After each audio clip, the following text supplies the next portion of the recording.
Hello, hail, and welcome. Welcome back to the Coronis Expanse for Rogue Trader. So, last time we went to the Navis Nobilite station, dealt with an internal power struggle that basically resulted in the destruction of the station, and made off with their so-called sacred child, the heir to their dynasty. A navigator named Cassia was added to our retinue. We have some options now. Still haven't been here, still haven't been here, still haven't been here. However, the governor is waiting to hear back from us. So I think before doing anything else, we're going to go pay a visit to the governor. Oh! Lord Captain, there is some commotion on the officer's deck. The Lady Navigator has left her quarter and is currently in the wardroom, where uninitiated crew members are shunning her in terror. Perhaps you should find out what has brought Cassia to the deck. Perhaps I should.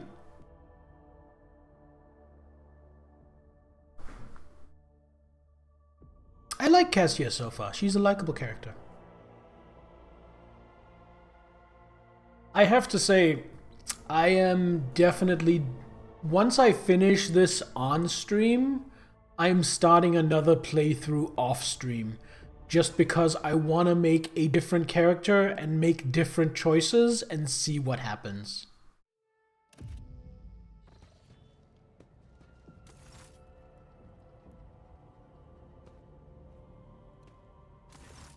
Lord Captain, my apologies. I did not notice your entrance. The Lady Navigator is engrossed in perusing the dusty tomes which appear to have been neglected by the other officers, be it because of sloth or dullness of mind.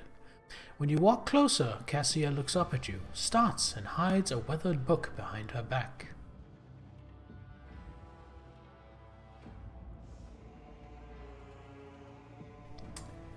It pleases me to see you adjusting to life aboard the ship.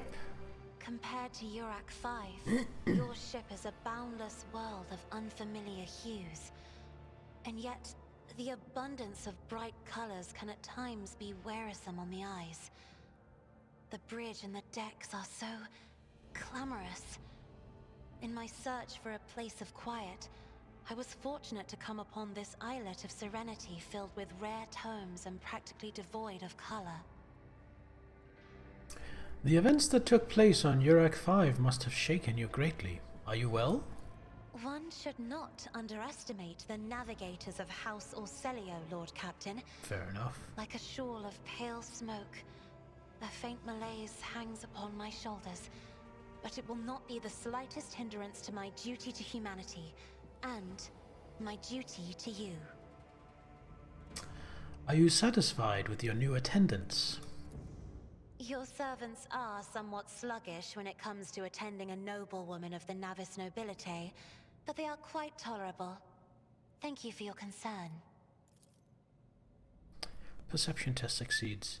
Cassia cringes ever so slightly, adjusts the adornment on her forehead, then awkwardly hides her clawed fingers in the folds of her clothes. The unnatural appearance of navigators often becomes the topic of gossip among lowly servants and officers alike. It is clear that she does not feel comfortable aboard a ship teeming with new people. I see you're fond of reading. Oh, this. I found this fascinating read on one of the shelves, and I must say, it has caught my eye. Its every chapter is written in verse. I find it so beautiful and enrapturing. Urak 5 had a vast archive of its own, of course. Although most of the works within had to do with scholarly disciplines of some sort or another. Only in my sparse moments of respite was I allowed to escape into the pages of more embellished works. Cassia gently brushes the dust off the cover with her thin clawed hand, her eyes filled with longing after reminiscing about her lost home. I was really hoping I wouldn't have to say this, because this seems kind of harsh, but I guess that's the way I move the conversation on. I hope that you've had ample time to calm yourself and your powers. There are people on this ship who are far more impulsive and dangerous to others, and far less devoted to the God Emperor than a herald of the Navis nobility. But I did not need your words to see the shades of umber unease that whirl around your subjects whenever I am near. Were I not acquainted with such a reaction, I could have found their behavior and your question just now insulting. Lord Captain, would you kindly explain to me why you are pestering me with these questions? Inquiring about my mood and my needs, showing an interest in the books I am enjoying. You are behaving as if you possessed a shred of fellow feeling for one such as I. I beg your pardon, Lord Captain. That was no way for a navigator to conduct herself. You have nothing to apologize for. Human emotions are natural, be they good or bad, and it is just as natural to share them with others. Please forgive me. I cannot even understand myself right now. Your words and attention have reminded me of life on the station, of Theobald and Felek. I do not understand. They were merely the keepers of Urak 5. So why do memories of those two make me feel a strange heaviness here? At the same time, I find myself overwhelmed with new excitement and anticipation. At last, I have set foot outside my familiar walls and into a world that I have only seen before in the pages of books. Your ship alone is a treasure trove of remarkable artifacts and curiosities. And just imagine the things that await beyond, but my delight must seem childish to you, surely. In your heart, you must be finding all this quite amusing. Oh, I understand what you're going through. My own life was turned upside down not too long ago. Indeed. I did not know. That is to say, I could not have known, as it is the first time we are speaking in a circumstance so private. My word, when I found this place, it was so full of officers. Why did they all leave? Perhaps my people did not wish to disturb you. Or because my presence offends them. Then I must take my leave as well. I am due to inspect the Sanctum Navis after the communion ritual and prepare the chamber for the upcoming warp jump. Thank you for your company. I really like her as a character. Honestly, she might be my second favorite character already, come to think of it. Anything interesting here for me to interact with?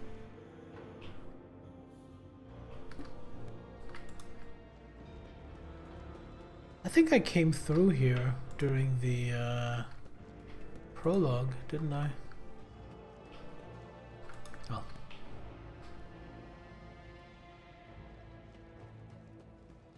Guess we head back to the bridge and back to where we were going.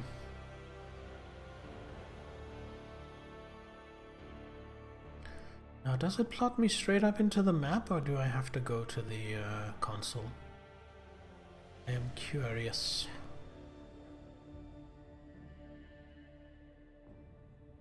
And actually, before I go any further, there's something I want to do. I want to look at the crew allocation for the ship. Here we go. Void ship management. Posts.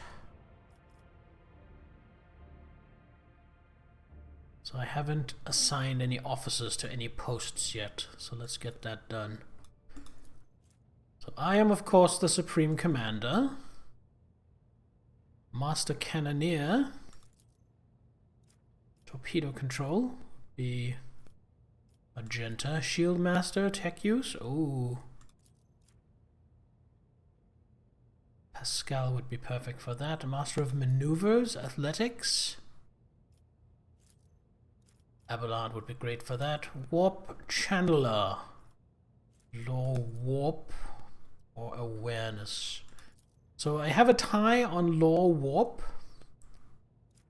So I think if we put Cassia on that, then Master of Etherics, Awareness, we have Idira.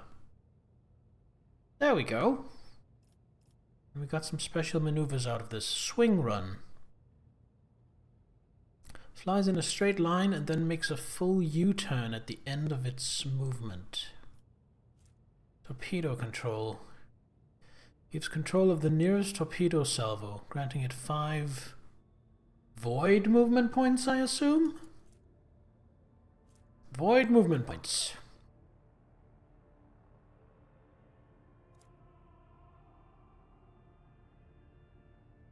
Only works on torpedo salvos that were launched on another turn.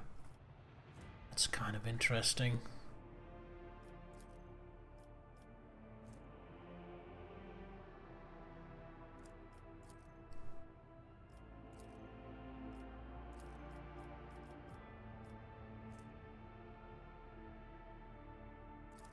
I also have focused efforts.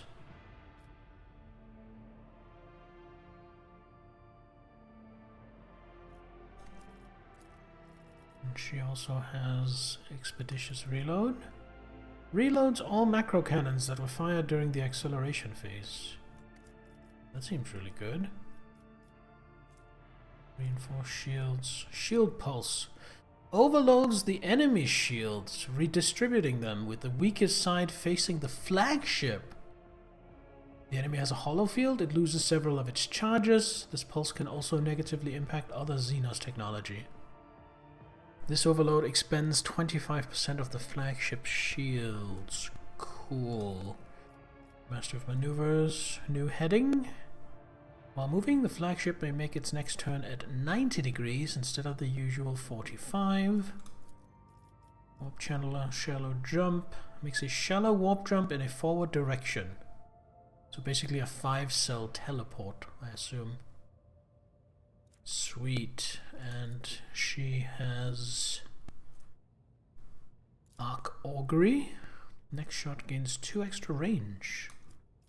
Alternatively, if I put her as Master of Etherics,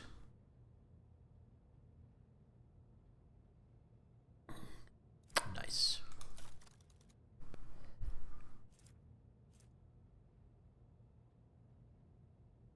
White ship ram, restart shields. So that's torpedo control, but she also has... oh, that was Expeditious Reload. Got it.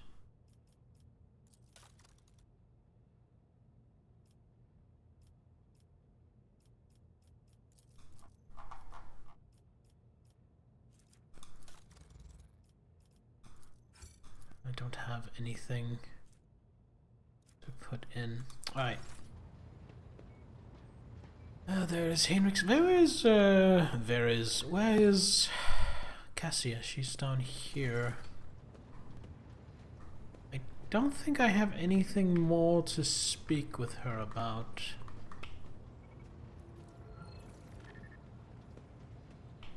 It's down here in front, right? Yeah. I'm gonna go down here and try talking to her. I don't think she has anything to say I haven't already heard, but you know, just in case. Words cannot describe how boring the bridge is without our stimulating conversations. Ah, Gaming! Thank you for lurking! Have a good time. Tell me about yourself. I am a part of House Orselio, an ancient dynasty of the Navis nobility. Since time immemorial, our family has served to advance knowledge, pushing at the boundaries of the dark unknown. The Starway Atlas contains 2,843 routes that chart the sectors of the Segmentum Obscurus and reach all the way from the Coronis Expanse to Holy Terror. Navigators identify so strongly with the house. Must be difficult for you not to be able to lean on your elders, but you have my word that I will look after you. You will? That would be most appreciated, Lord Captain.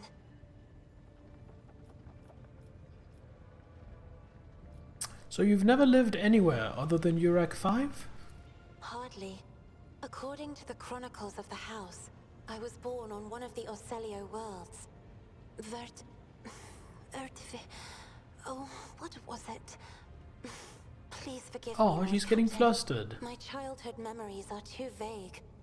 Sometimes I dream about the colorful birds that built their nests in the garden, or the servants dressed in purple livery, or the blue fog that rolled over the lowlands behind the palace.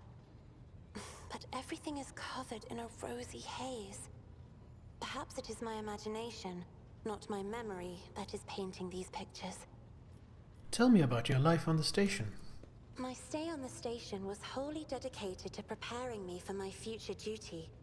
Astromancy, astrography, numerology, the histories of my house and the Imperium, as well as other disciplines.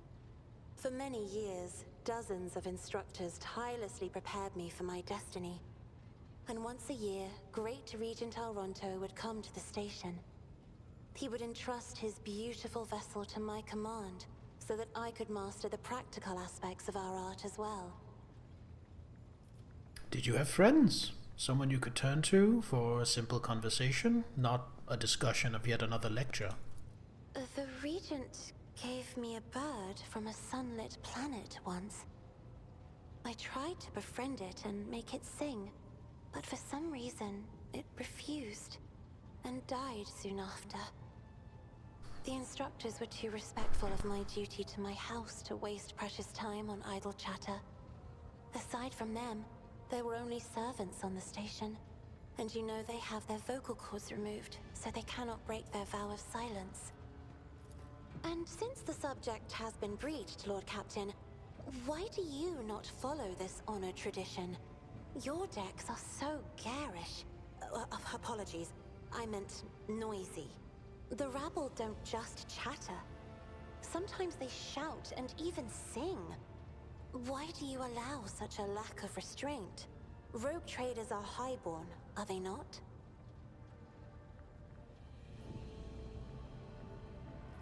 You may find it difficult to believe, but the practice of depriving servants of their voice is not particularly widespread outside House Orcelio. Please forgive me, Lord Captain. I was sure it was a sacred tradition made sacrosanct by the ancient vows of obedience. I expect more surprises will be waiting for me outside the walls of Urak 5. Your third eye, do you always conceal it? The Navigator's open eye is baneful to whoever the warp's ruinous shine falls upon, and therefore it is the symbol of our power. We are the guiding stars of humanity, found worthy of an uncommon gift, and one of the duties that we bear is to guard our eye, even from wayward glances that may bear evil. Besides, I am aware that lesser servants of the Imperium may find our appearance repulsive. The Navigator gene twists the features the rabble are used to seeing, and the magnificence of our role cannot be grasped by their feeble minds.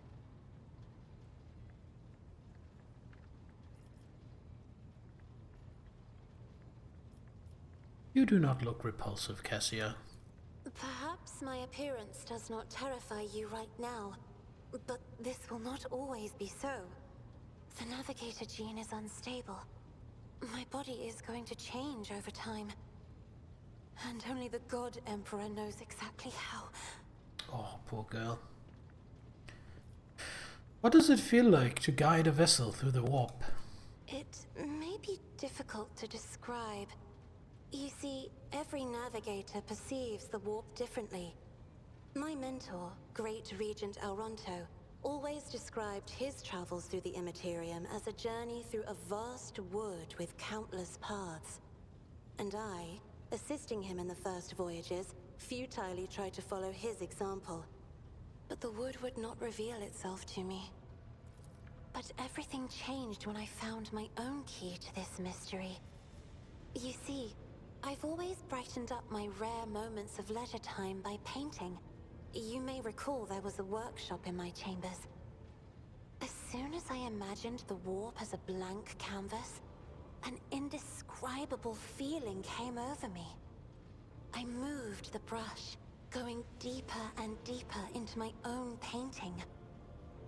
Visions were hidden within the vibrant colors of my palette, and something inside me knew which should be brought out and which should be left behind. I woke up several days later, after the voyage was safely complete. I noticed that your love of painting is reflected in your speech as well. You associate so many images with hues and colors. The Emperor graced me with a gift. I can see inner life in addition to the mundane. You cannot know that a fruit has rotten from the inside until a blade slices it in two. I can see the rot from far away. It roils like swamp mud, oozing through the bright peel. Anger and boredom. That's sadness very and interesting. Joy. Everything that people shut away inside themselves is revealed to me like colors on the canvas of my world. That is a very useful gift. Why don't we talk about something else? You will hear no objection from me, Lord Captain. Will you tell me about House Orselio? As the only voice of our family on this vessel, it is an honor. As long as your questions are courteous, I will answer every one of them. Hey, thank you for the 3-stream streak, Gaming. Thank you for being here so much. I appreciate it.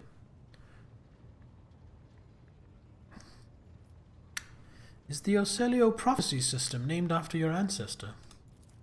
You are shrewd indeed. My ancestor charted that route while fleeing the enemies of humanity. They say the Emperor himself was his guide, because the warp expelled their vessel without a single loss.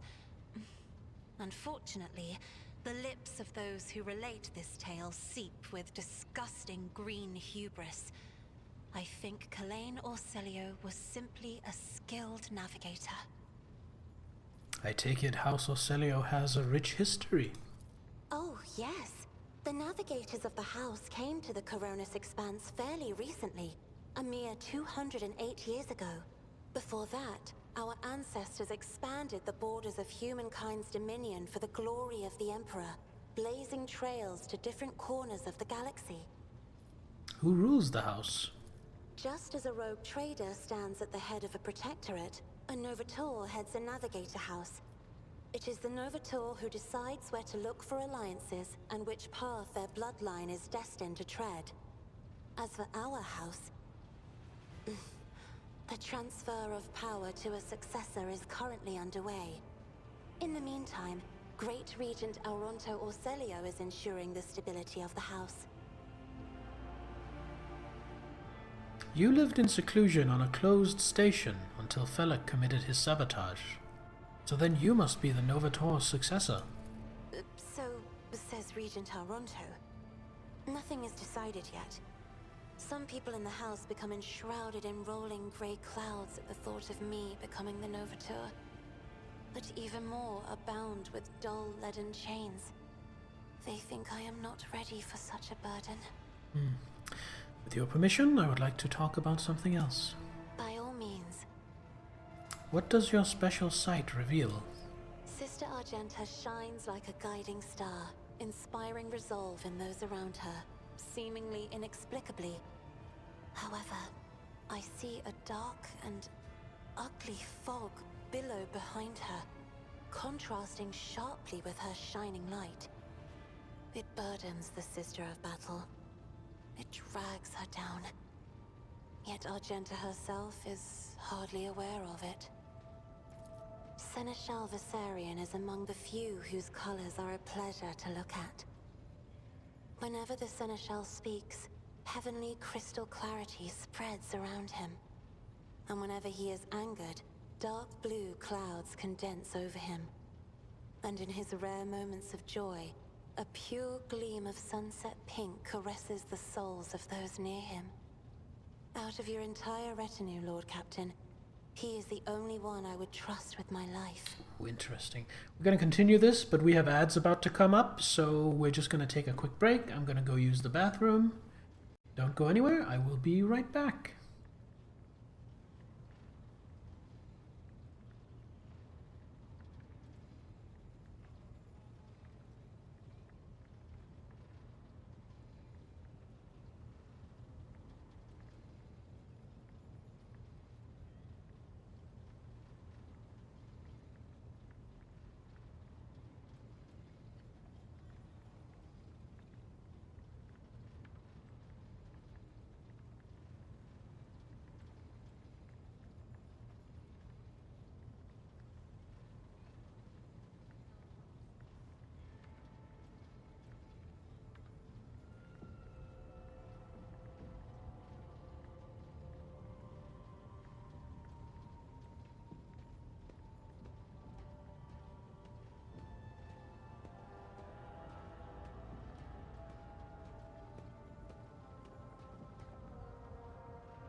Alright, we are back.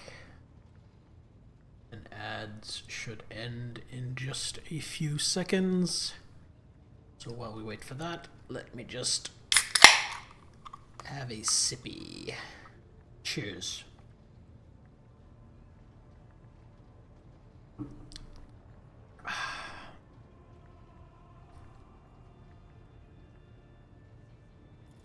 The esteemed Magos Haneman is Oh, that's how you shattered, pronounce that. like Haneman. a beautiful stained glass window into a mosaic of colors.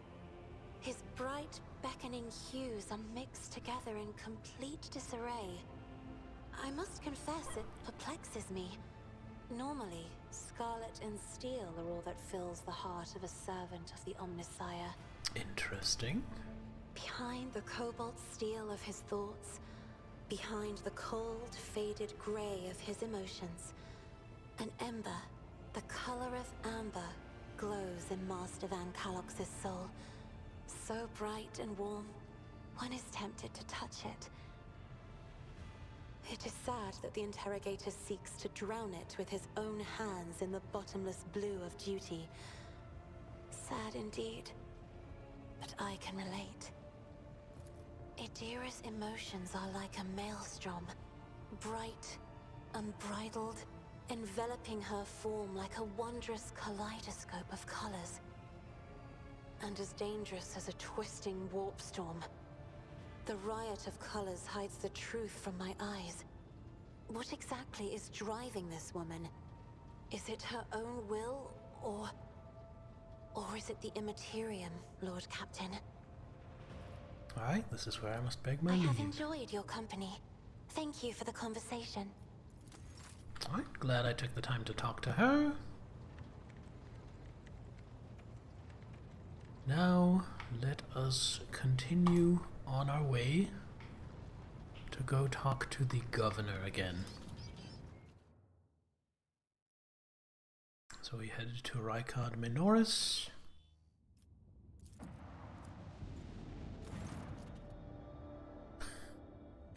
I wonder if I'll ever get there. I keep getting events.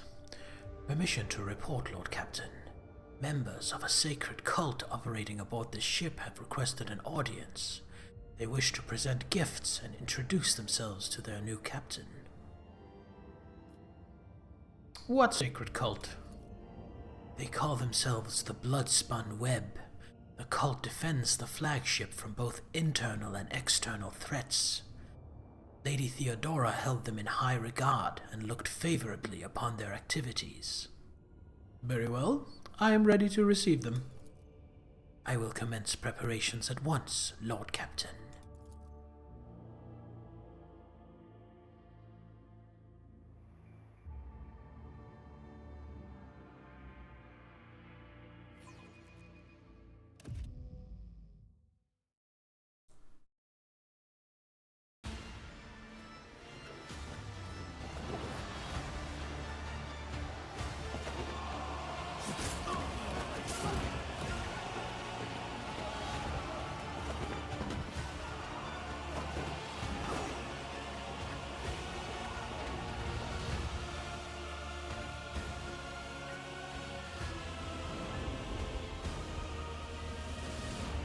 What an interesting procession, executing prisoners along the way.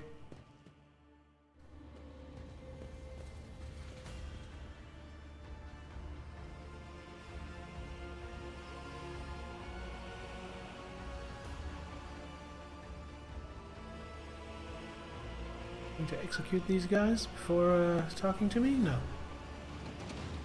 Those on the deck watch in awe as the final figure moves gracefully into a ceremonial pose. Some of the officers whisper in excitement, while others murmur prayers to the God Emperor.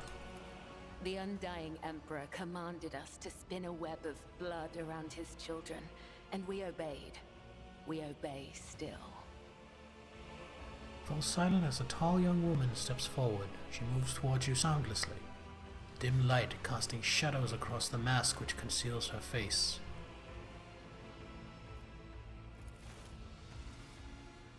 Domin von Valancius, death has whispered your name.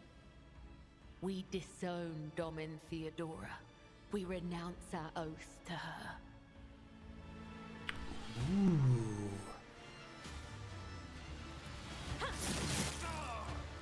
And now we give the gift of our blood to you. It is the gift of death. Death has whispered your name. The followers of the tenets of the web swear fealty to their new overlord and offer proof of their devotion. We give you a blade, the silent verdict. The Undying One has chosen you to wield this instrument of death. We give you one of our own, Kibella. She will be your shield and shadow. And we give you the blood of these traitors. The tenets of the web will purify their souls. Hello, Kiptulus. Welcome. Law Imperium test succeeded. You have heard many stories about death cults such as this one. These devoted, holy assassins of the Imperium have turned death into a form of worship of the Emperor. Excuse me. They are exemplary slayers, invisible executioners, and the scourge of traitors, heretics, and fallen souls. Many righteous people honor them as votaries of the faith, while others see their fearsome rituals as frenzied spectacles touched by madness.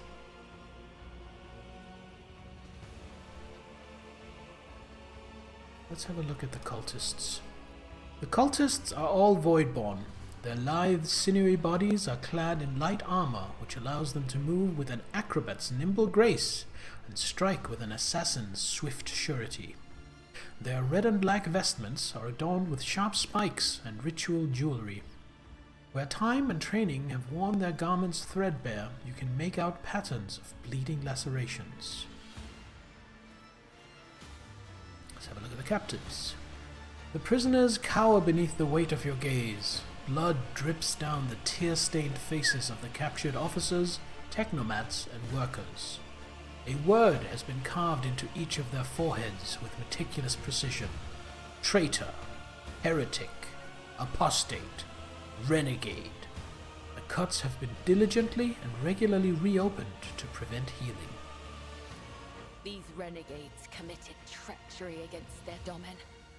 Their lips once praised the name of Kunrad Voigtveer, but it is your name they will whisper as they cross over to the other side. Nittler, hello, welcome! Glorious of you to join us. We are just being honored by a death cult above our ship that is swearing fealty to me. Interesting. So a death cult watches over my crew. They who honor the Emperor through killing, who devote their every deed to serving him. Sacred executioners. The Domin has discerned our essence. This is a great honor for the blood-spun web. We have woven the bays of this ship together with the threads of our faith for many years. We keep the greatest relic, his tarot, through which he sends us his blessed revelations. We obey the whispers of the Undying One. This is our service to him. This is our service to you. How interesting. Devout assassins who believe themselves to be instruments of a higher power. They revel in violence and cannot tell the difference between bloodthirst and piety. Well, this isn't sinister at all. Blindly, unaware of how closely they tread the corruption and depravity. Look at them. They stand on the edge of a precipice. The smallest push will send them plummeting into the abyss. You could be their downfall. All you have to do is push. You love the sub-monster? I'm glad. I am happy that you like it. I am hoping to get at least one more done before the end of the week.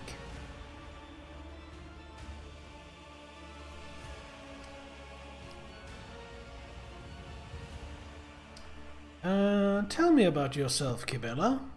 Are you the leader of the Bloodspun Web? Or its herald? Or its servant? I am the second spinner of the blood-spun web. The honor of this title is bestowed only upon those who have ushered more souls than...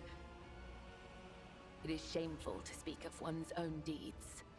I'm here to become your shadow, not to make boasts. And what does a cult like the Bloodspun Web do?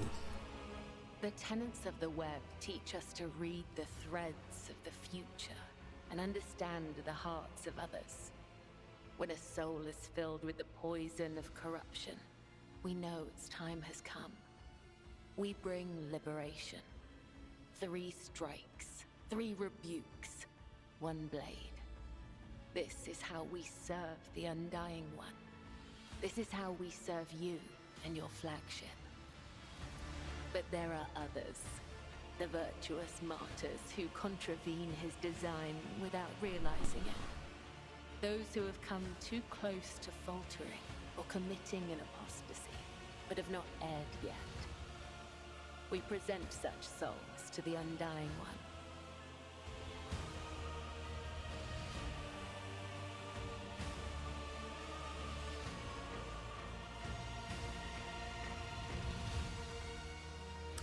You mentioned the tenets of the web. What are they? Our laws and teachings, our philosophy and way of life, our art of combat and spiritual dogma. The tenets are the blood-spun web itself. What a beautiful, delightful non-answer. Humanity owes its existence to the Undying Emperor's sacrifice. It is he who protects us from a darkness of terrors.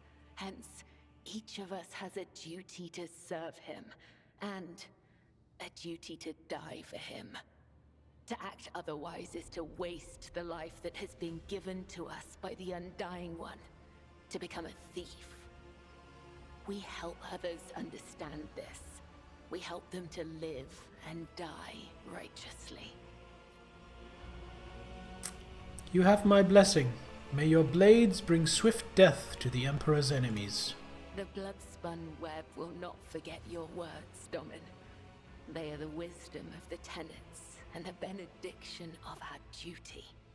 Now, why have you brought this rabble to the upper decks? So you may offer the souls of these traitors as a gift to him. You have the authority to order their execution. Their blood will bind us together through him. For the God Emperor, the Undying One, is death itself. The Undying One is duty itself. Give the order, Domin. Let a spinner of the blood-spun web undergo the test of a sacred trial.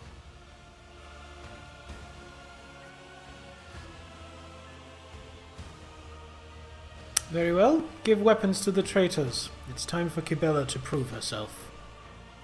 A dagger that has not sliced through sinew is nothing more than a toy. Let the final dance begin.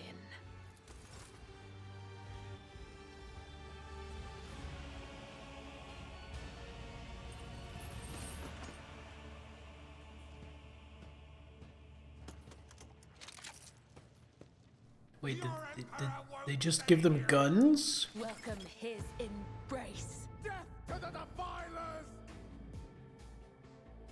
Kibella has a remarkable background. As a death cult assassin, she can use a special ability called Raining Blood! When used, it causes the targets of Kibella's next attack to explode in a burst of blood, covering the floor and any enemies behind the target. The affected enemies suffer additional damage. Kibella can also use a special throwable consumable called a blood vial to spill even more blood on the battlefield. Kibella is a blade dancer. Blade dancers are incredibly skilled sword fighters who devastate enemies using two special attacks: Blade Dance and Death from Above. The Blade Dance ability allows the Blade Dancer to make several light strikes against random adjacent targets. Oh! If there's only one adjacent target, all the strikes are directed against that target. If two swords are equipped, the Blade Dancer deals significantly more strikes. Oh, so this is like a dual wielder. Cool. Death from Above allows the Blade Dancer to swiftly leap to a selected cell and, upon landing, deal damage to all adjacent targets. Oh, so like a Final Fantasy Dragoon. This ability can be used multiple times per turn, but each use requires a charge to be spent. The Blade Dancer gains charges by killing the enemies. This seems like a fun character. The Blade Dancer's main characteristics are weapon skill, agility, and strength. Makes sense. Weapon skill enhances their melee attacks and defenses in close combat. Agility increases their dodge chance, makes their abilities more efficient. For example, increasing the number of strikes made with Blade Dance. Oh! And strength increases their damage dealt with swords. Note, most of the Blade Dancer's abilities can only be used with a sword equipped. Some abilities, available through progression, cost wounds instead of action points. Okay, I am intrigued.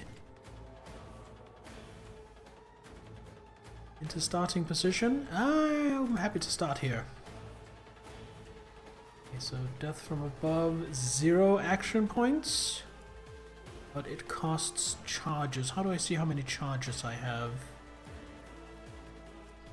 Blood vials, have medikits, blade dance, raining blood. Next single target melee attack.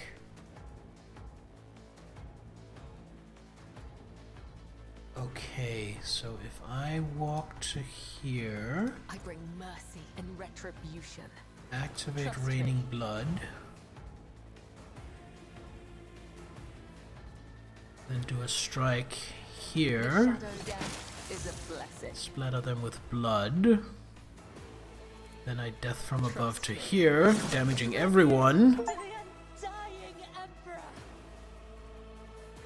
I was not expecting them all to die, but okay. And then we blade dance, which will completely fuck up this last guy. Brings me no pleasure.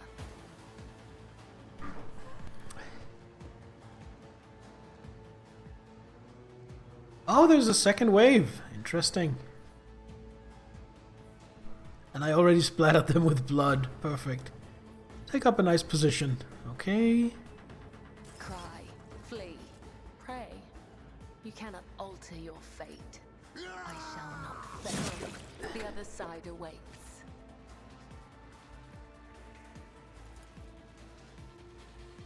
As honor or death, killing brings me no pleasure.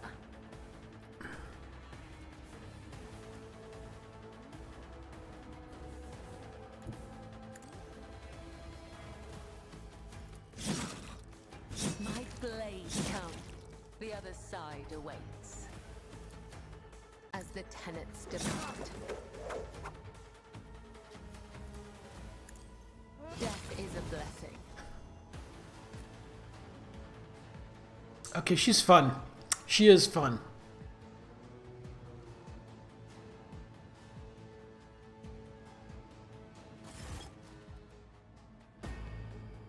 Oh, this isn't voice acted? A cut to the heart, a cut to the throat, a cut to the stomach. These wounds have been inflicted according to his pleasure. The blood of the apostates will wash away the stain of their treachery, so that their soul may prostrate themselves before the Undying One's throne and beg his forgiveness. Kibela wipes the blood from her blade in one swift movement.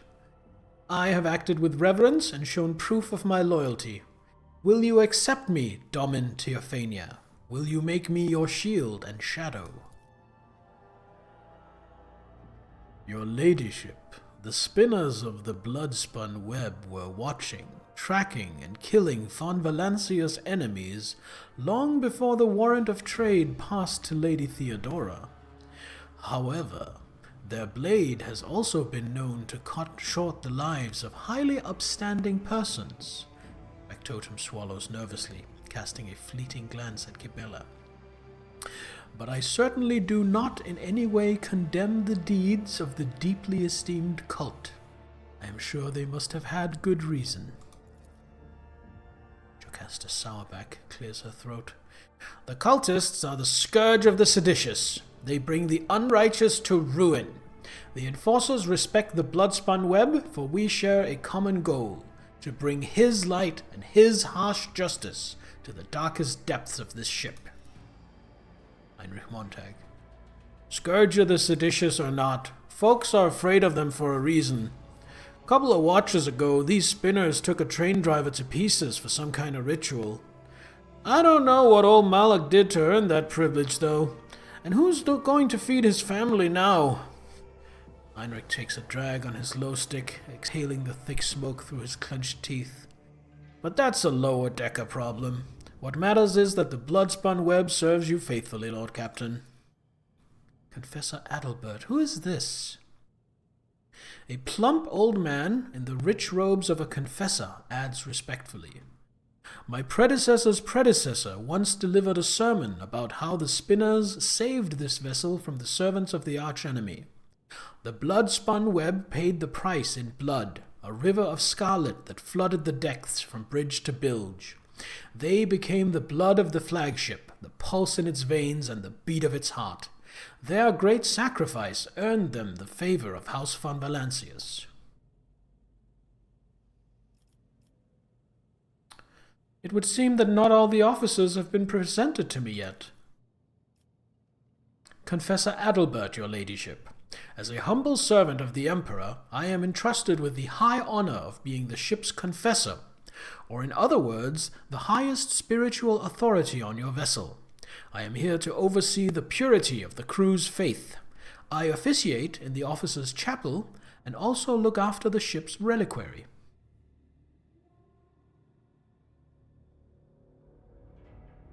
I mean, I'm definitely accepting her, but I want to go through all these conversation options. Confessor, tell me about the spinner's great sacrifice. The vessel was beset by famine and pestilence during a long warp jump. The flagship wandered uncharted paths in the immaterium for 20 cycles straight. Servants of the archenemy used the despairing hearts of the crew to infiltrate the ship, and death followed. The hungry became the hunted, the famished became a feast.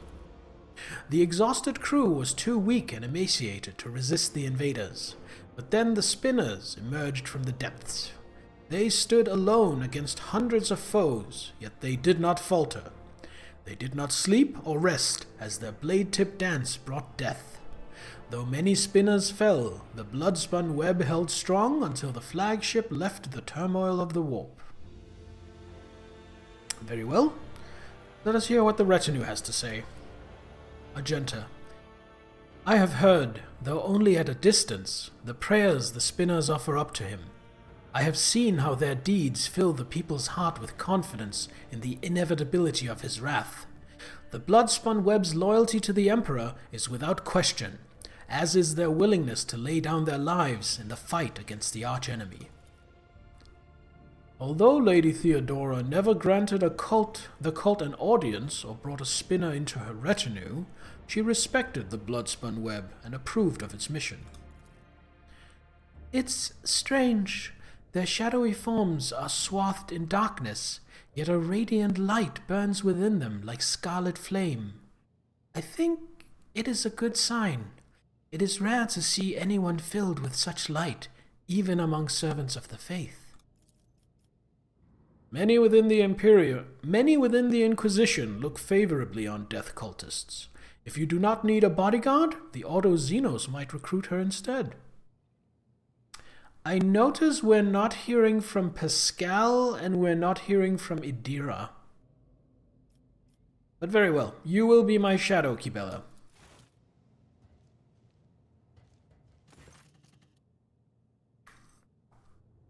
Although I do recognize that this is also a political play by the cult. Kibella's movements are slow, almost rhythmic, as she removes her ceremonial mask. The dark shadows of her eyes accentuate the deathly pallor of her skin, which is covered in ritual scars. Henceforth I am your shadow, Domin Teophania von Valancius, an instrument of death placed in your hand by the Undying One. For so it was ordained, and so his tarot forspoke. The young woman bows her head once more. I also come bearing an invitation from the Vizier of the Bloodspun Web.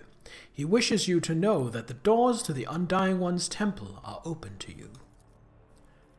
Are you suggesting the Lord Captain should go down into the depths of her flagship to search for this temple? With all due respect, the lower decks are for servants and crew. They are not a fitting place for her ladyship.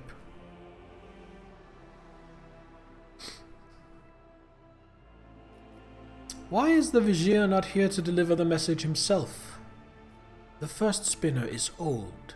His abode is in the temple beneath the flagship's freight line, and he has not left the lower decks in decades. Even a short journey could sunder the spirit from his ancient body. Where is this temple located? I am not permitted to say. If you wish to find the temple, you must walk the path of Saint Ariane, the matriarch spider. Hers was the thread that would become the blood-spun web. Her path began deep within the flagship, in the dark tunnels of the freight line, and that is where yours must begin as well. The journey will bring you closer to the thread of the web. Closer to the Undying One. Closer to understanding death. Oh, so it's almost like a pilgrimage I have to go on. Cool.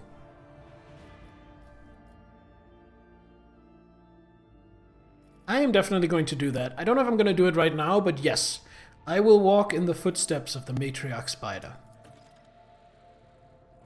Your journey will begin in the darkness of the deepest tunnels. The vizier awaits you. The cultists retreat into the shadows as Kibela sheathes her ceremonial dagger. Your blade awaits direction, Domintiafania. We will speak again when the time is right. Ugh! That was cool. And also creepy and fucked up, and the Imperium is a fucked up place. And you know what? I love this. There are a lot of things in this game where it's like, yes, the Imperium is the last bastion of humanity.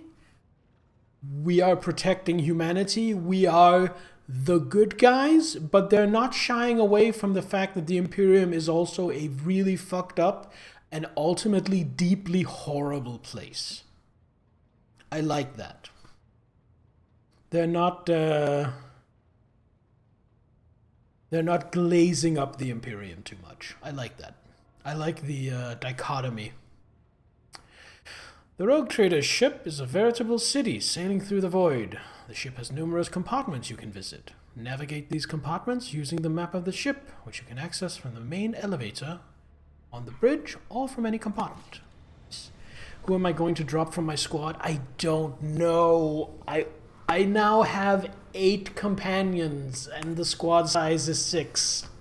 And it is painful. I think I might shuffle it around and just from time to time switch who I'm bringing. Because I kind of like all of them. I like Idira the least, but that doesn't mean I don't like her. I do like her, I just like everyone else better.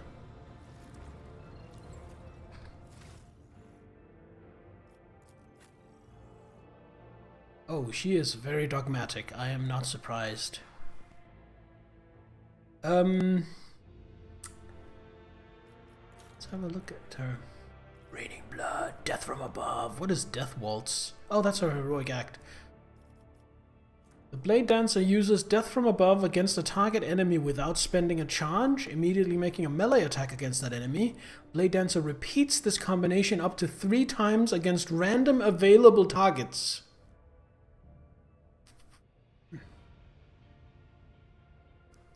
She's Master Yi. Oh my god, she's Master Yi.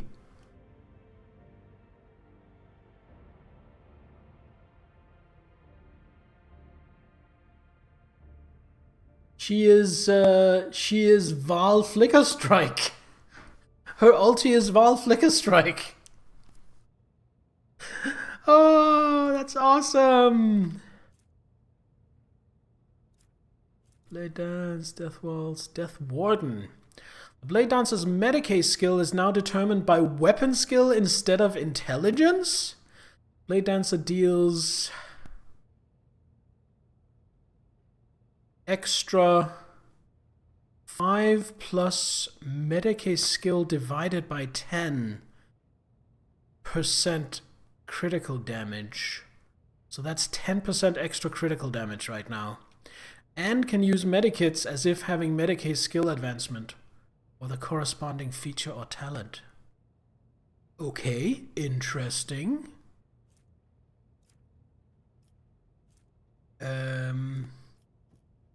So before I do anything else, do I want to put her on one of my posts?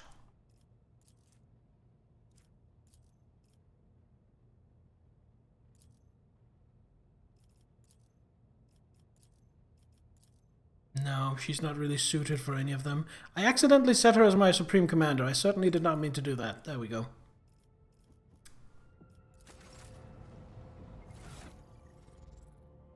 So I got a new sword.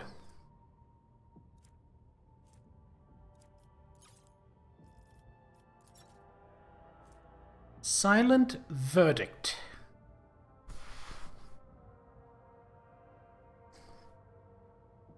That is a disgusting amount of damage. Minus 6% to the target's parry, plus 1 to the wielder's critical hit chance.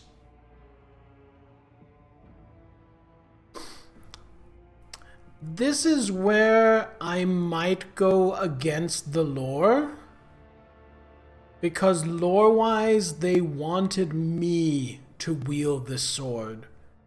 But honestly, it's a really good sword, and I might just hand it right back to Kibella. He has a better chainsword. See what she has. So she starts out with Spinner's Mask. Okay, so first of all, turn that off. The wearer has 10 or more stacks of Blood Blessed. They gain +1 resolve. What is Blood Blessed? How do I gain Blood Blessed? I don't know. Light Spinner's Breastplate. Okay, so let's compare here. Okay, Silent Verdict is so much better.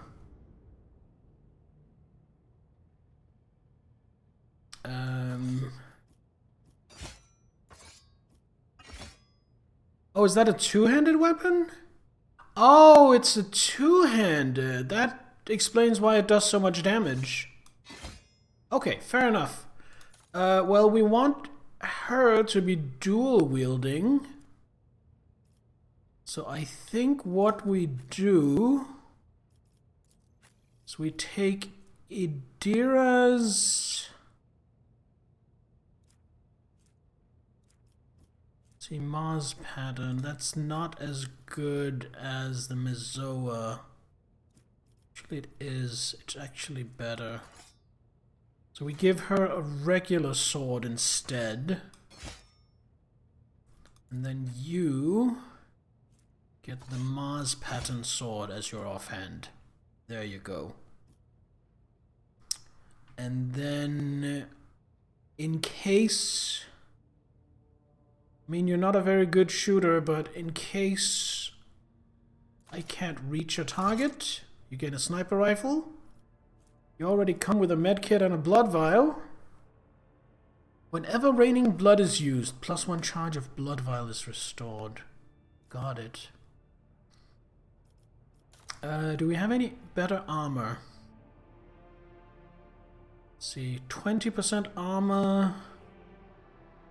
+5 dodge and parry, +5 agility. I don't think I have anything that competes with that for her.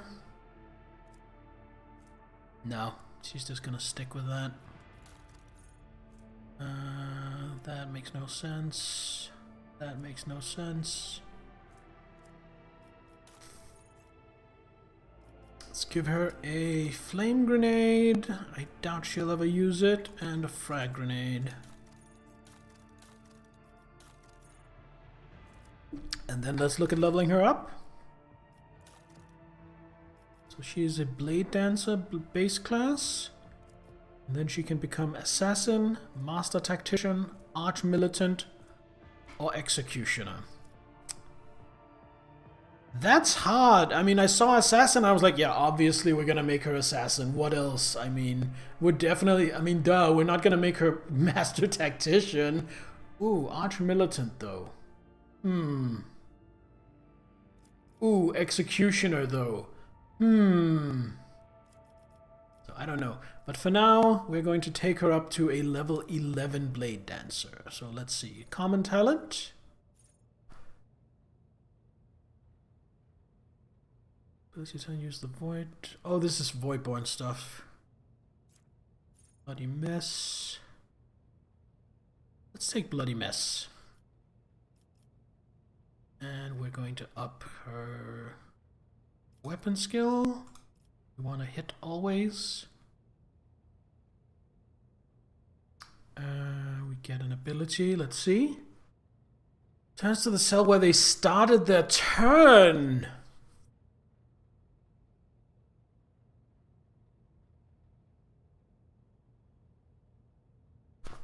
Are you fucking kidding me?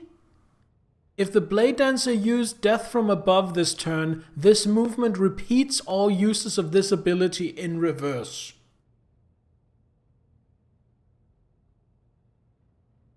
That seems insane. Jesus Christ, what else do we have? Oath of Vengeance. This ability costs 8 wounds to use. Okay, I'm already skeptical. Select an ally. Till the end of combat, attacks made by the Blade Dancer against enemies who have already attacked that ally gain sick bonuses. No. No likey. Veil of Blades costs 8 wounds to use. How many wounds does she have? Complete. No. Veil of Blades. Faces a side of their choice immediately ends the turn. Until the beginning of the Blade Dancer's next turn, they can dodge area attacks without moving. Immune to all types of force movement. Gain plus 20% parry made against attacks from that side. Can now parry attacks made against adjacent allies. Can even parry ranged attacks made from this side. The parry ranged attack is calculated as if it were a melee attack.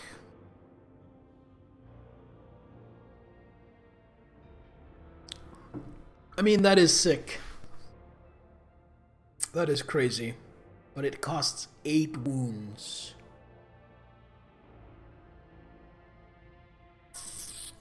Blood Oath, also 8 wounds to use.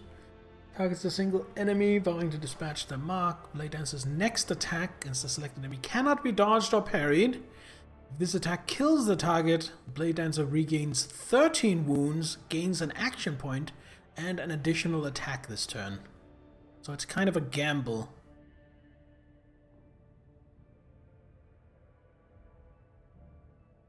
Okay, that's interesting. I'm leaning towards acrobatic artistry so far.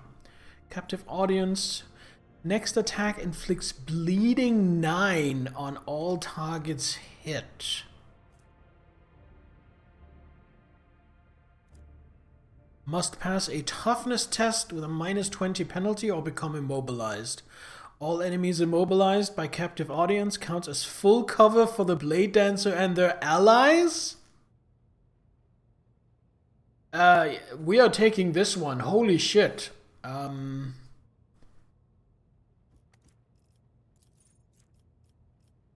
Choose skill. Are we an athletics kind of gal? Not really. Could get more Medicae. We're already really good at Medicae. You know what? Carouse. Characteristic. We can get weapon skill again, or we could get agility. Let's get weapon skill, because actually, what's our strength? 25. Let's get strength for some more damage. Now a talent.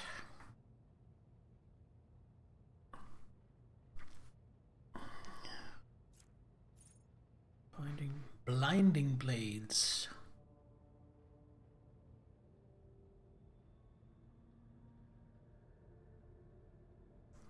Oh, that's pretty good.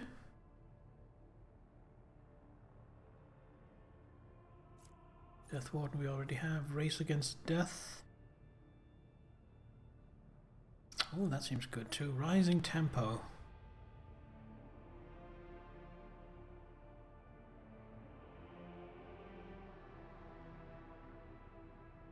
That seems good.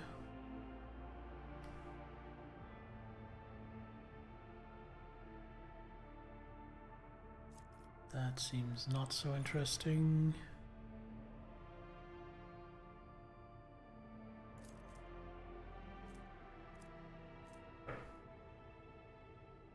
That seems pretty good.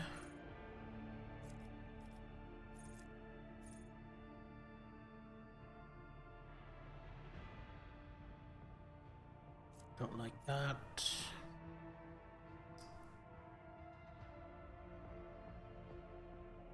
Ooh, Blessed Scars seems good.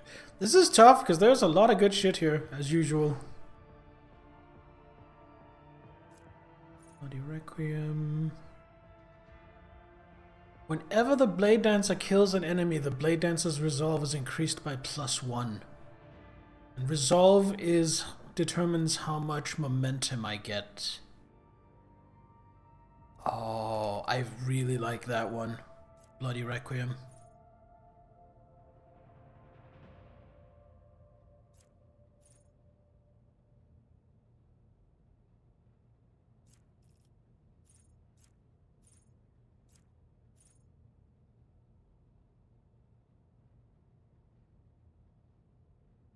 Oh, Escape Artist is good too.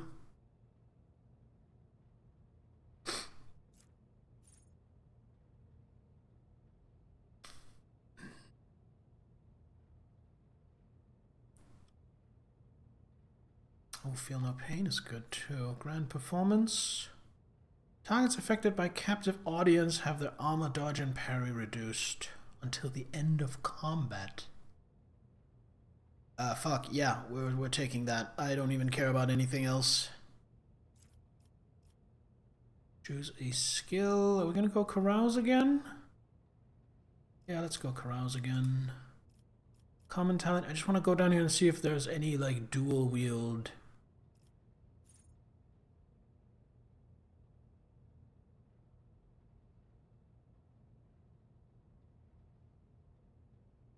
Okay.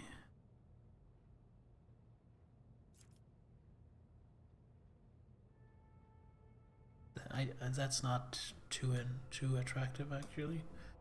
Offensive maneuver. Yeah, it's shield bash. We don't use that. Combat master.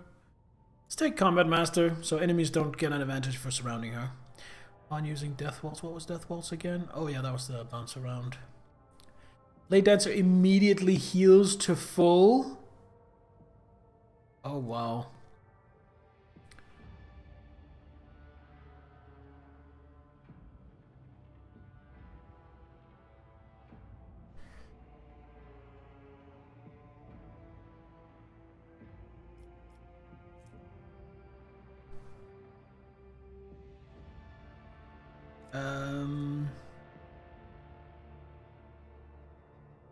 Let's take this one, I think.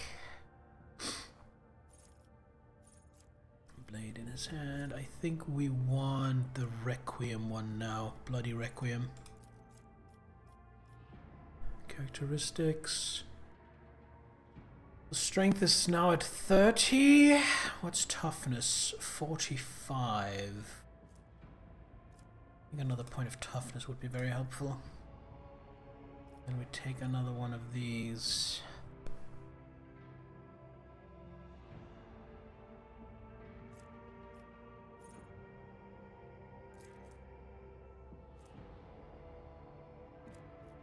So that's why it went up. Got it.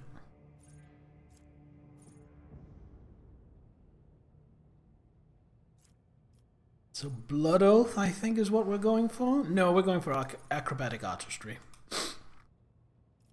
And then, let's see here. Every time an enemy is killed by the Blade Dancer's allies, she gains 2 movement points for her next turn. Ooh, pretty good. Nah.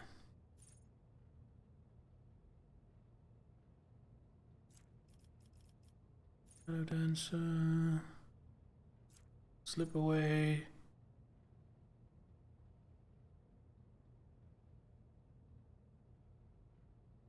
Nah. Nah. Spinning Blades. Yo! That, however, seems really good and unforgiving.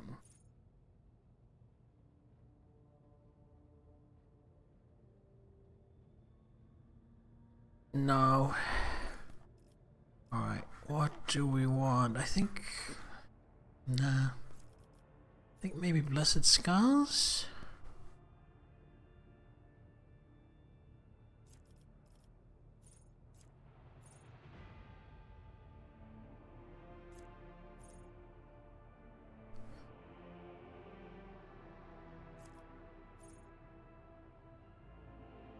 I think we're going to take Race Against Death, gain some extra wounds.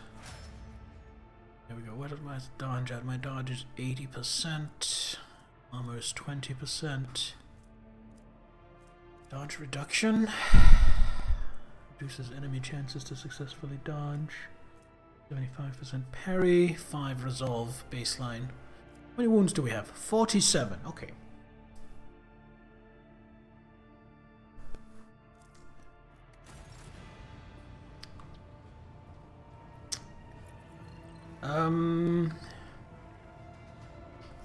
Is 47 a lot? I don't know. Let's compare to the others.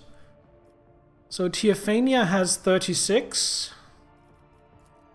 Abelard has 41. So yeah, it seems like 47 is quite a bit. Argenta only has 33. Yeah, 47 is a lot.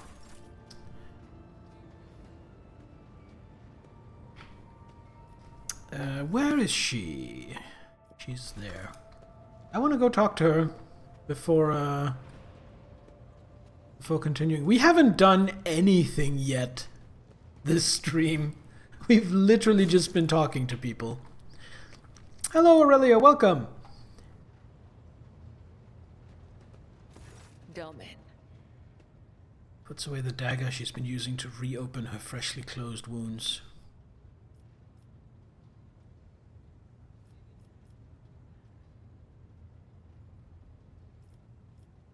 I would like to know more about the sacred mysteries of the death cult. The Vizier taught us that there are many like us throughout the Imperium who spill blood in his name. Death cultists, as they call us. He said Oh, I like her no voice two acting. death cults are the same, just as there are no two identical stars in the void. I will tell you about the blood-spun web, but I cannot speak on behalf of all death cults. What is the cult's purpose? The blood-spun web holds the bays of the flagship together with the threads of its faith. Such is our service to the Domini of the von Valancius line. The Undying One commanded the Domini to embark on a ship and sail the void's expanse.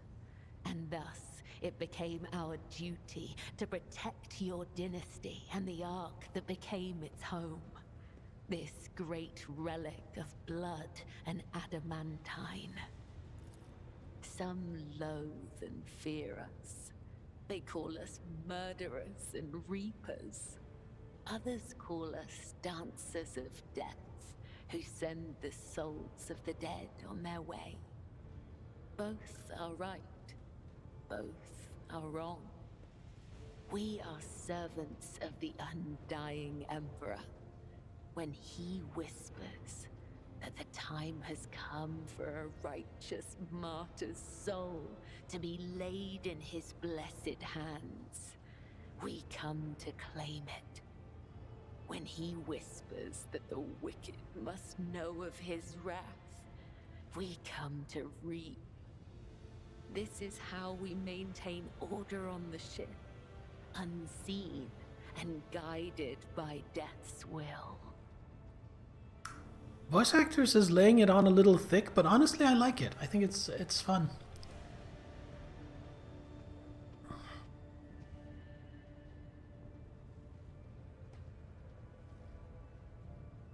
Well, my only conversation options is to either doubt her or outright complain, and I don't want to do any of those, so let us speak about something else. How long has the blood-spun web been in existence? Spinners carved the chronicles of our history on the stones of our temple long ago. But fate and time have erased our past, just as an exploding star erases a part of the galaxy from existence. What are the responsibilities of the Vizier? It is the Vizier's duty to watch over the flock, to lead those who want to learn more of the Undying One, but are fearful of death, and guide those who seek answers in death, but do not know how to live. The Vizier protects all. Those who do not know we exist, those who are grateful for our service, and even those who hate us. The Vizier sees what is to come, remembers the past, and accepts the present. They spin a web of faith and blood so strong that no enemy may sunder it. This is the Vizier's burden. This is the legacy of the Matriarch Spider. Who was the Matriarch Spider? It is said that she was one of many, born in the void, the Domin's subject. She honored death instead of life, and for this, she was persecuted. It is said that when the arch-enemy's forces invaded the flagship during a warp jump, she gathered the Undying One's servants around her and saved the ship from ruin. Together, they spun the first threads of the web to ensure that such devastation would never happen again. It is said that she was strong and indomitable, but as the years passed, her heart became as stone, and thus, the Undying One whispered her name to the one who would become the first Vizier of the blood-spun web. So either I am gravely misinterpreting what she just said, or the founder of their order was actually assassinated by her successor. Which, honestly, not that surprising for this kind of death cult. Why do you call yourselves spinners? Through blood, sweat, tears, and the strength of their convictions, the servants of the Undying One spin the souls of your subjects into threads of balance. This is why we refer to ourselves as spinners.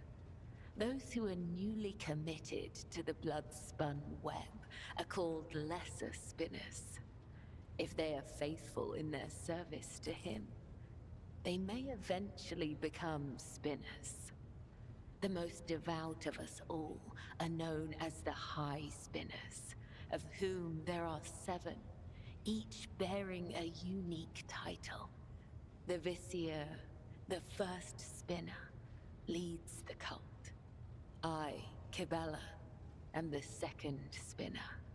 The third spinner's name is Io, and there are 4 more. Very well, you have satisfied my curiosity, for now. We have more to discuss. However, we are about to start ads. So I'm gonna start the ads a couple of minutes early, go use the bathroom. So don't go anywhere, I will be right back.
Alright, we're back.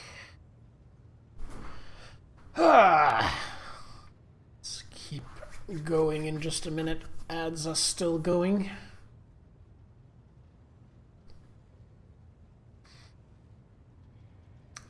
We haven't done anything. We've tried to fly from one end of the system to another to talk to the governor, and we've made it about halfway, because events have kept happening and we've kept talking to NPCs. So we've made basically no progress so far. We're an hour and a half into the stream and we've done nothing. But it's fun. It's cool. We've gotten a lot of lore. We've gotten to know some characters. I am very much enjoying myself. This is coming dangerously close to becoming my favorite game.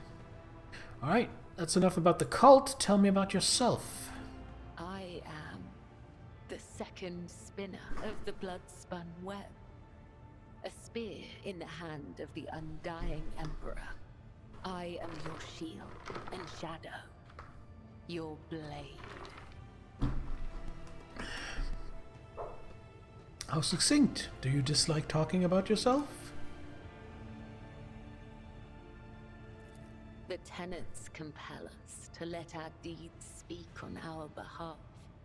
There is no one in the cult who does not know me.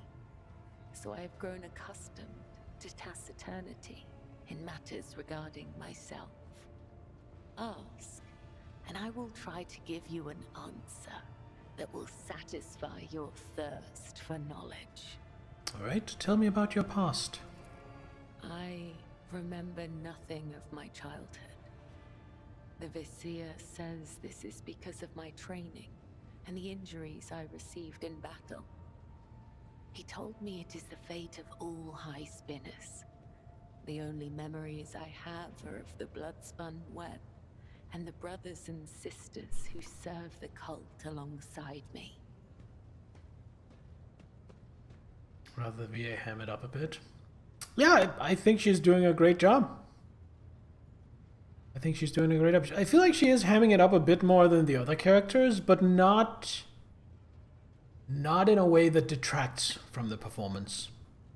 Some characters just merit laying it on a little thicker than others. What was it like growing up in the cult? Do you remember?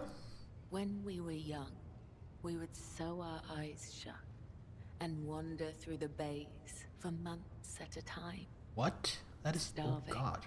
Surviving. Dying. This trial of darkness honed the senses of those who passed it. We were elated, for we knew we were blessed by him. When we grew older, we learned to wield our weapons, and our mentors tested us with pain, poison, and the weight of deceitful words. In time, our bodies no longer felt pain. Our blood became resistant to toxins, and our focus could not be shaken. We were at peace, for we had shed everything that could encumber our faithful service to him. When we came of age, we faced a great trial. A year-long vigil spent in unceasing prayer to the Undying One. When hunger and other base sensations faded away, we attained true comprehension of ourselves and our place in the world. Our place between life and death. We were proud, for on that day, he truly accepted us, and we accepted him. Let me try to guess, Aurelia. Your favorite character is Cassia.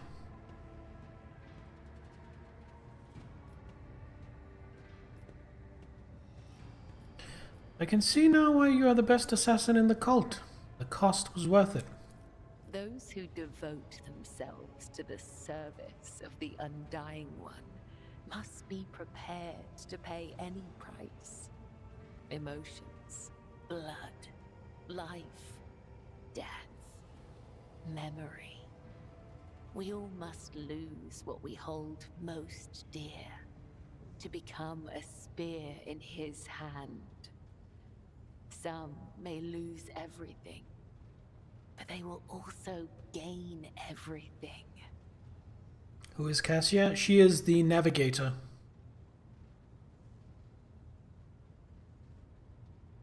She is, I think she might be my second favorite character. I really like the stoicism of Abelard.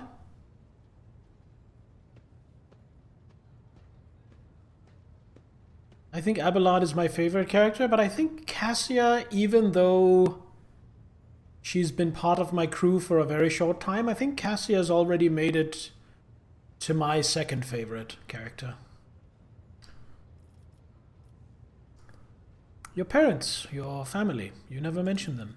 When we join the cult, we relinquish our past. The blood-spun web becomes our new family. I have seen the pain, terror, and doubt in the eyes of those who hear the Undying One whisper the names of their kin. For some, the blessing of oblivion is a gift not unlike death. I presume you have no friends either? Attachment makes us weak. Yeah, that's what I thought. The weak meet their demise prematurely. But such death does not please the Undying One. For a soul must not be claimed before their time has come.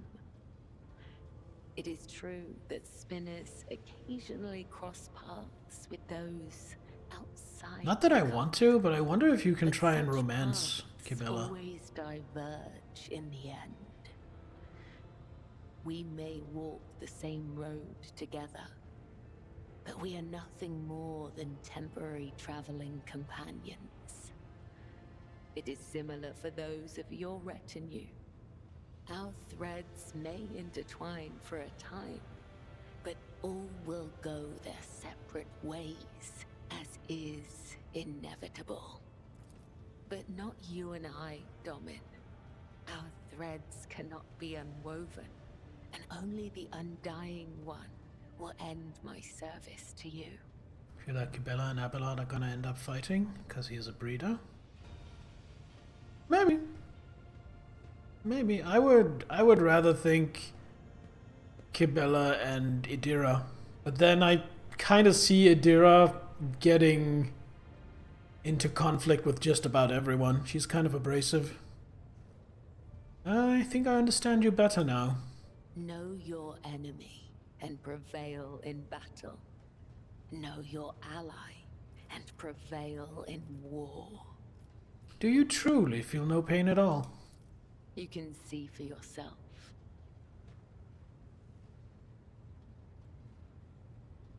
What are those? Tools for tempering the flesh. If a spinner neglects this practice for too long, their body will weaken and their sensitivity to pain might return. If it does, they will feel the overwhelming agony of every wound they have ever endured and go mad with torment before the Undying Emperor whispers their name. Tormenting yourself almost seems to give you pleasure. Is it possible to experience pleasure if one feels nothing? Yes. Very well. Let's see just how impervious to pain you really are.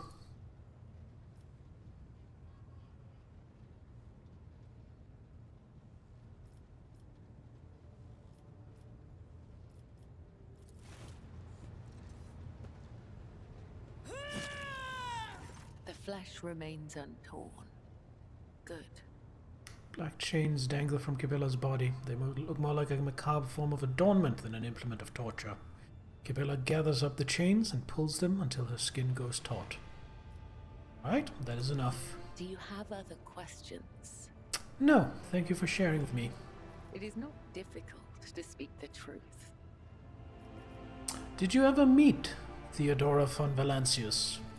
I met her once when I was young.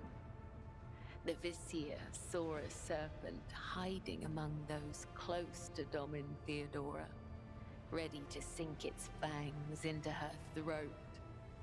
I was ordered to find the serpent and sever the soul from its body. I watched and waited for weeks. I hid among the shadows, the air ducts and the faceless masses.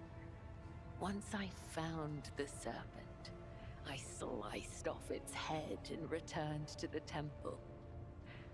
I doubt that Domin Theodora ever saw me, but the 3 ritual cuts I left behind on the body let her know that this death was pleasing to him. They sent us a grand feast from the upper decks before the cycle's end. We gave it to the hungry. You always address me as Domin. What does that word mean? The Gothic we use to communicate is different to that spoken on the upper decks. Domin has many meanings. Giver of life, Lord or Lady of the Ark, and Shadowless Sun. The matriarch Spider gave this title to the rogue trader who allowed her to form the blood-spun web. We use other titles as well. For example, Venai means Master of the Immaterium, or Watcher of the Veil. Vil means one who must go to the other side. Amig means one you can trust in battle. If the Undying One whispers my name, will you carry out his will? Lords and wretches are equal before death. If such is the Undying One's will, I will guide you to him, Domin. Well, that's disconcerting. Alright, I must take my leave. May the Undying One shroud your footsteps from the faithless. Do not have the DLC and don't know her. She seems to be like the Drukhari. A masochist, sadist. I haven't met the Drukhari yet, so I couldn't tell you. But yeah, she's, I mean, she seems like a typical 40k death cultist. It seems to me that her messing around with pain is less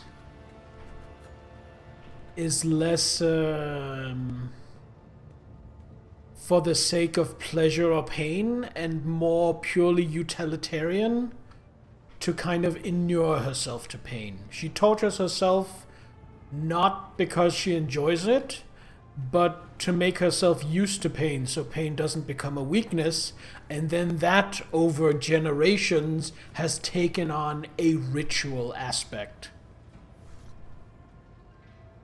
So I think she has some similarities to Drukhari in how she approaches pain, but it differs in what the underlying reasoning behind it is.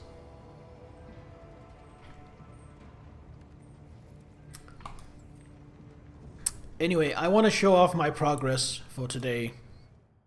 So far on today's stream, we have traveled from here to here, with no locations in between. That is how far we've made it in an hour and 45 minutes because of events popping up. So let's see if we can make it to Rykard Minoris to talk to the governor, or if something else will pop up. Still faster than it was real. Oh, true. Very true. Starport. Alright, let's go to the bunker. Speak to the governor. Choose party members. See, this is the problem. Alright. So, deselect everyone. So I'm going to go talk to the governor of the planet. I definitely want my seneschal. I don't think I'm gonna run into combat here. Need a mod that lets you bring everyone and balances for the party size. How about a mod that lets me bring everyone and doesn't balance for the party size, so I can just be grossly overpowered? We definitely want the interrogator. I want my oracle. What is that? Denial of nightmares. Oh, right. That's the thing she's wearing. We want Cassia. And I think we want Pascal. So these are chosen from like a roleplay perspective. If I get into combat, it'll be interesting because I usually rely a lot on Argenta. I really want to bring Kibella though. I think I'm going to leave Pascal behind and bring Kibella. No, because we might want to talk about events at the Electrodynamic Cenobium, so I need to bring him. I think Cassia has to get left behind. Yeah, that's a good point.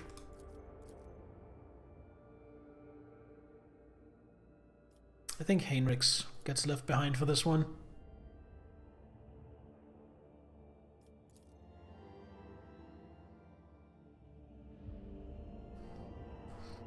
By the way, I will agonize over this every time I make landfall somewhere and have to pick who I'm bringing.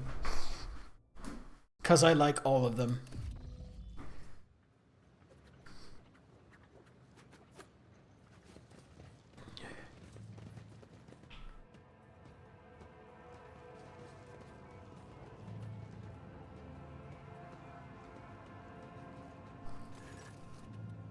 Greetings, your ladyship, says the governor in a dismal voice, glancing reflexively at Solomon. Then the governor notices Kibella's clothes, and his eyes go wide. He adds softly and cautiously. This woman, she is your bodyguard, I presume. Or is she here too? He stops, choosing not to finish his question. I'm gonna hate this part about the Pathfinder games. Yeah, obviously. Can always do what I did.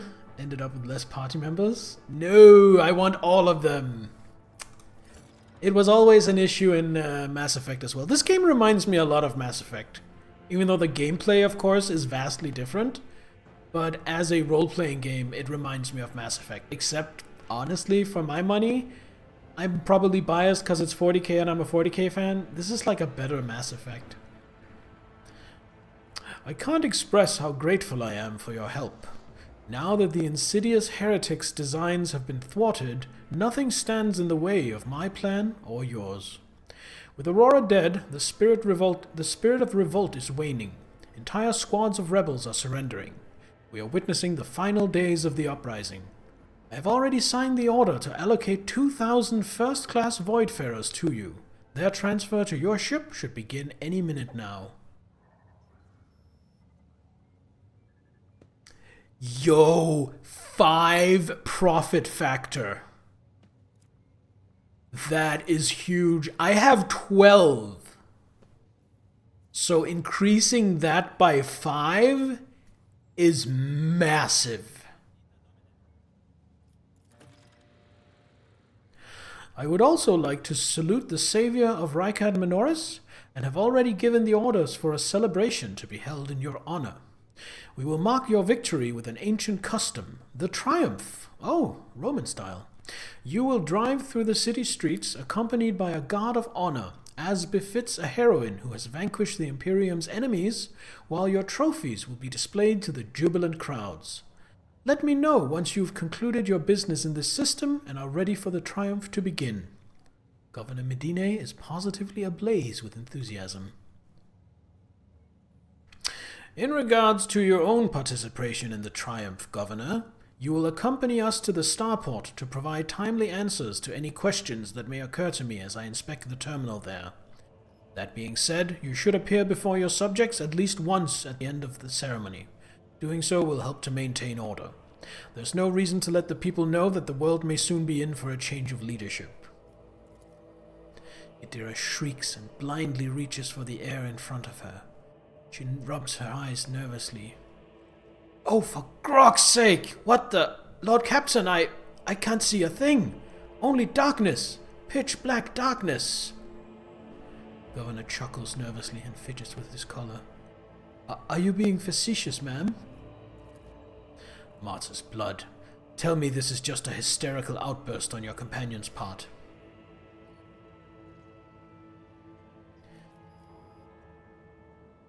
Idira, are you wounded? No, I'm quite alright. There's darkness in my mind. But I haven't gone blind. No, it is the darkness that I see. It is the only thing I see. No idea what that means, but the whole thing reeks, Lord Captain.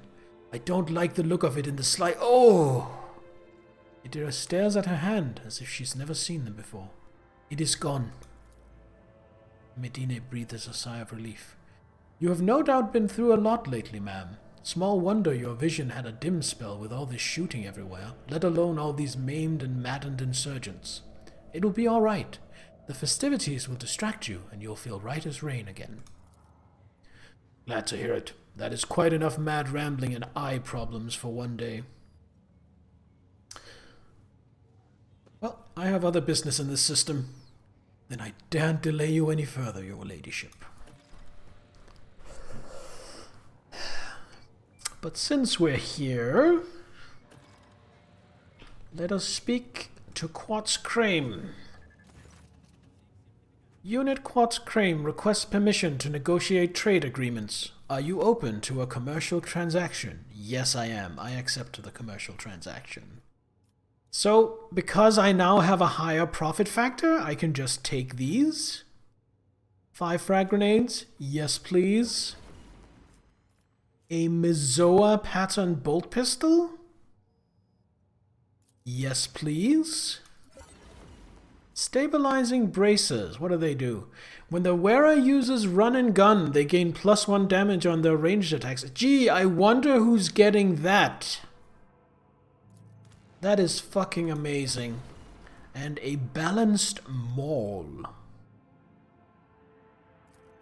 That... Soul Siphon.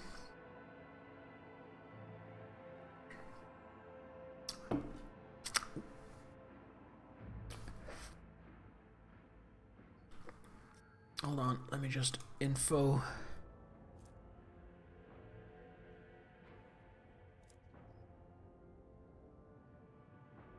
Whoa, that is a good sword. I want that for Heinrichs, and I can afford it if I can get my my relations with them. First aid manual. Using medkits cost 1 AP less. Needle ring. Toxic needle once per combat. Gas cloud grenade. Sell things to them. I know. I'm just looking at whether I want to go all the way to 4 or I only want to go to 3. Modified last gun. Metronome. If the wearer did not spend movement points during their turn, gain a +10 to all their characteristics. Neurohaptic amplifier. Uses stalwart defense. What is stalwart defense again? Stalwart defense.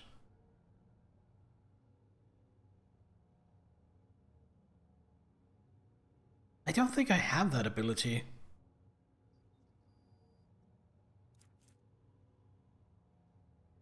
No, I don't think I have that. It seems like something I could get on a warrior, but I don't have it. Keramite Stormtrooper Carpus. That is a lot of armor.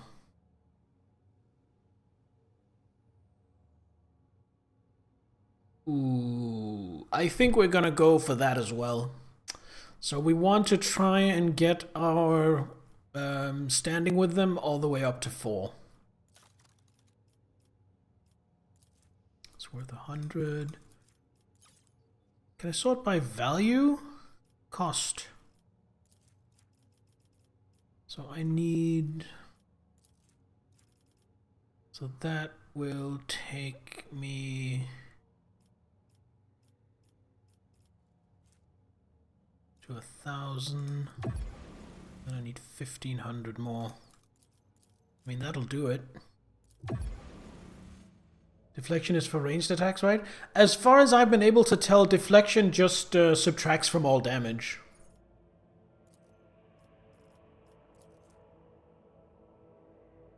Need a armor that actually has deflection.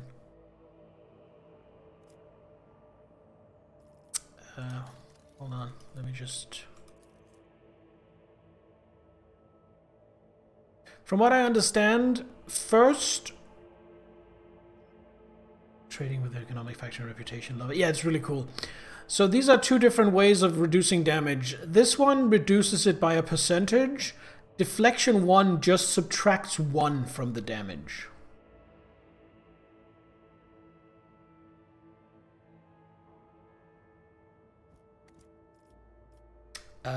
Oh, I can't afford it. That requires a profit factor of 18. Well, I'll take everything else.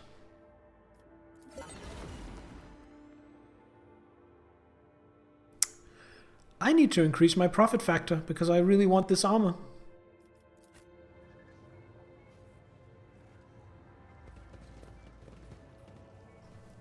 Alright, but I am now ready to leave the system, in theory.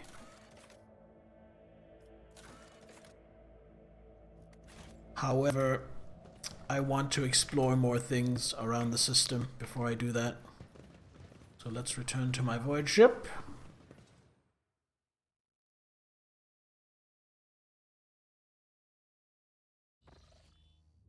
Because I want to explore these three things as well.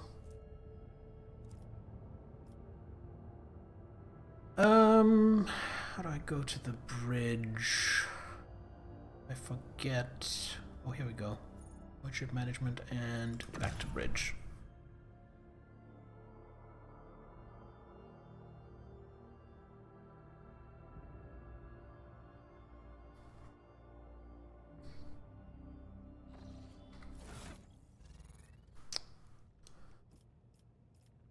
So, for Argenta, as fun as the hand flamer is...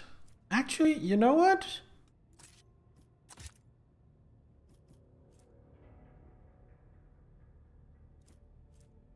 Why not both?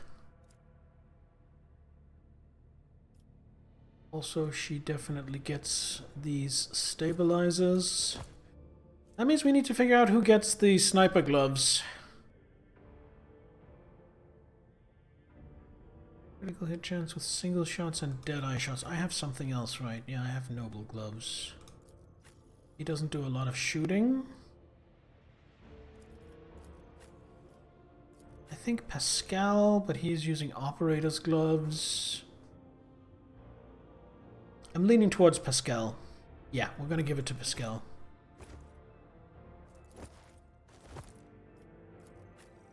Then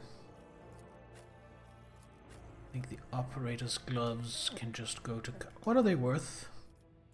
What are they worth? 15%.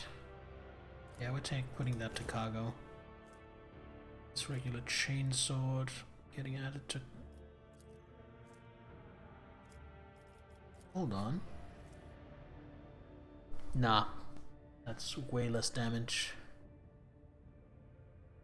Yeah, we're not going to do that. We're going to keep that. This modified lasgun. How does that stack up next to the Ritobi pattern lasgun that he has? Significantly more damage. And that's all. That's the only difference. No? My mistake. And it also has more armor penetration. Do I want to give that to him? Or do I want to give that to someone who does more shooting?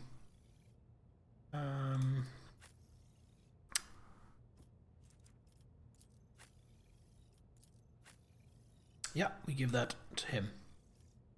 Did it also have 40 ammo capacity? Yes, but so does the last gun he already has.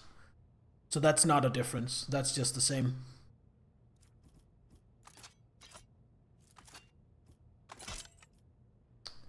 Should anyone get this balanced maul? That is a lot of damage.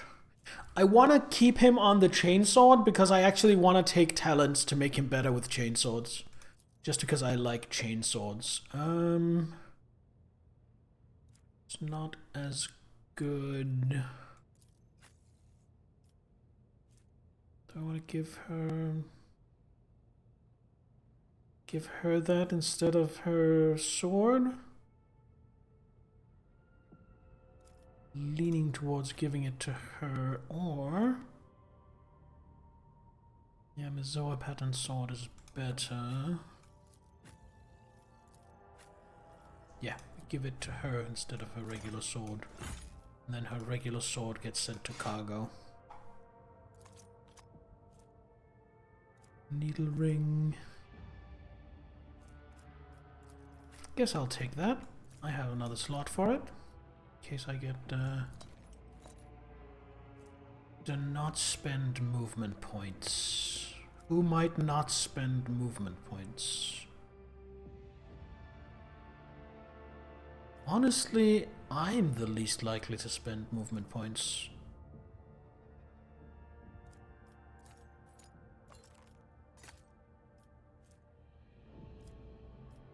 And then we give this, I guess, to him, and while I remember his force sword gets replaced with Soul Siphon, look at how much better that is.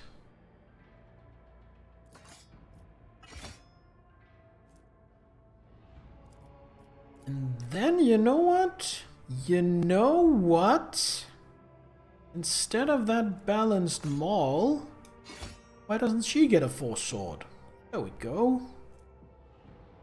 First aid manual, using any medkit costs less.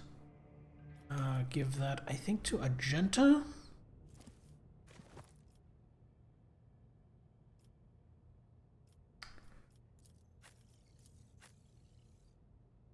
Keep the maul and the chainsword. I don't think I'll need the knife.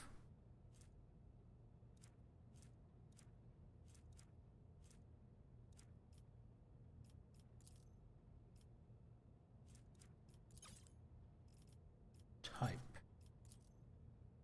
There we go. Really don't need to keep both of these.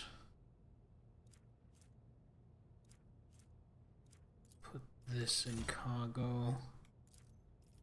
This in cargo. This in cargo. I really don't know what to do about Silent Verdict.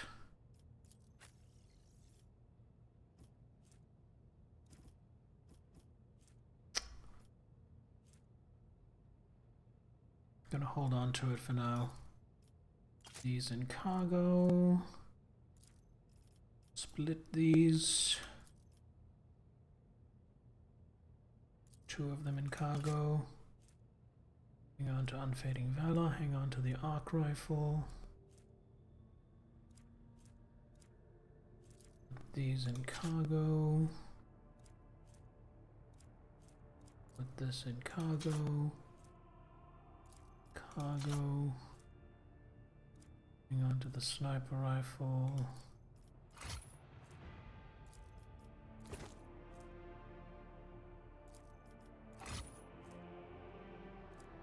Onto these special ones. Be equipped by a heretic. I might get a heretic later.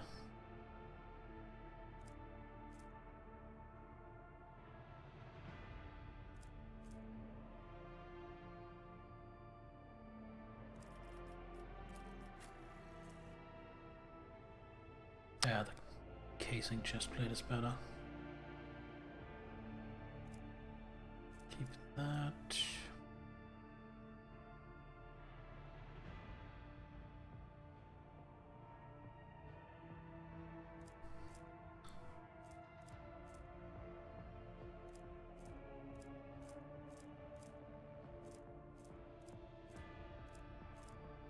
Yep, I think that is it.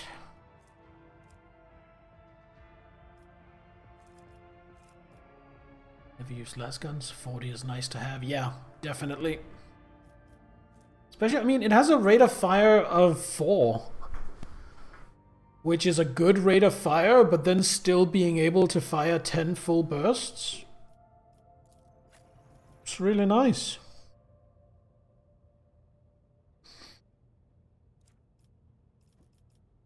But yeah, I think that's enough fiddling about for now.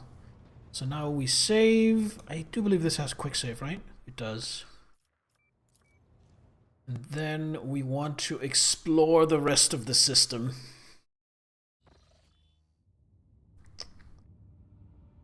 So we have an unidentified void ship we want to check out.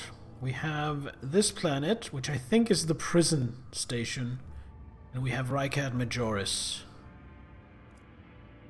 And for some reason, I don't know why, I want to do them counterclockwise. I want to do Rykad Majoris first. Don't ask me why.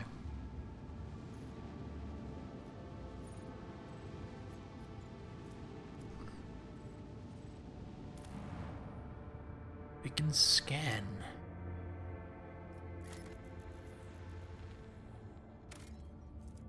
Gain 50 XP. There's an unidentified void ship. Extractium.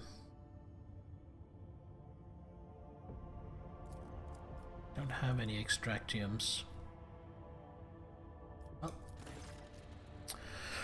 Augurs notice a large object among the lifeless rocks covering the planet. A void ship whose signature and origin are impossible to identify from orbit is resting on the edge of a deep ravine. The hull of the unidentified vessel is severely damaged, rocks around it scattered by the force of the gigantic machine's crash landing. The augurs haven't detected any vital signs aboard or near the vessel. Send a squad to the planet to explore the void ship. The landing party reports via Vox as soon as they touch down. The colossal void ship before them is covered with spikes. It resembles a morbid beast sculpted from darkness itself, menacingly hanging over the ravine. An experienced veteran accurately determines the origin of the unholy vessel. It belongs to the Xenos race called Drukhari. Ready to collapse at any moment, the void ship emits a long, woeful creak, as if promising to drag along into the abyss below anyone who dares to disturb its slumber. Ooh, and we have input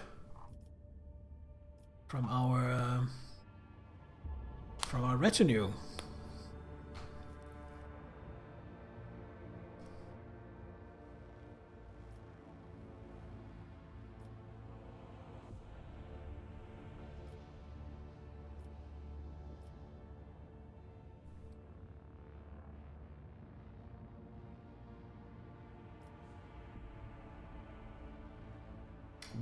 Why what?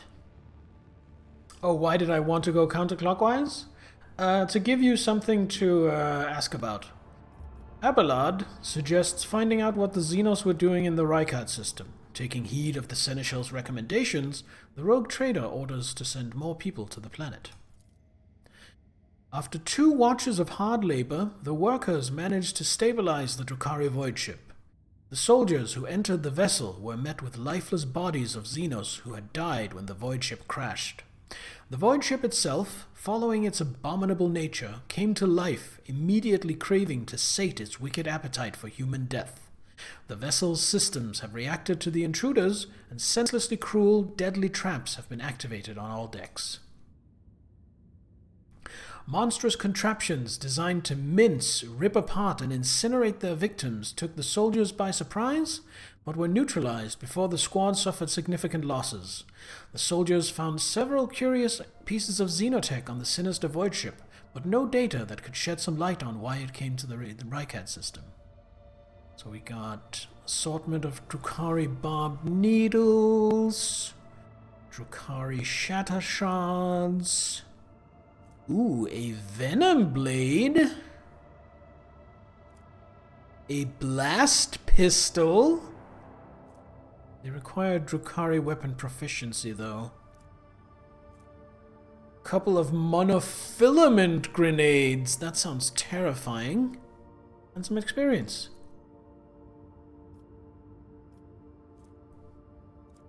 There are no resources to extract. Alright, well, that went really well. Now let's go here.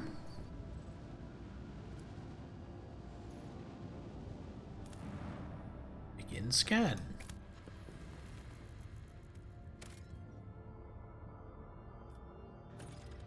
There it is. Ricardiphilia, the prison planetoid. Definitely want to explore that. Ooh. Okay, so who do we pick to go and explore the prison? I mean, I have to bring my seneschal, I have to bring my bodyguard. I want to bring Argenta, I want to bring Cassia. And then chat. Pooty pooty prisoner. Ads are still 18 minutes away, but I kind of have to pee. So I am going to run the ads early and go pee. And then you guys, in the meantime, decide if we should bring Pascal the Tech Priest or Heinrichs the Inquisitorial Interrogator. So you think about that, and I will be right back.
Alright, we are back. Nittler, you think Heinrichs, but what do you know? Well, you know enough that I will go with your gut. Besides, I really like Heinrichs. Alright, so this is our party. Ricardiphilia, the prison planetoid. And earlier on, like 4 streams ago, we learned that there is apparently a prison riot going on here. So we might have to knock some heads. And the governor was like, oh, it's just a prison riot, it's not a real uprising. Maybe you can go, like, hunt them for sport or something.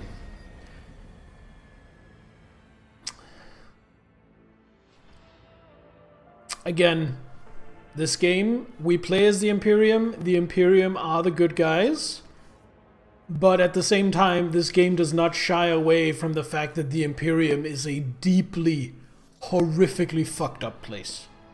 And I like that. I appreciate that. Alright.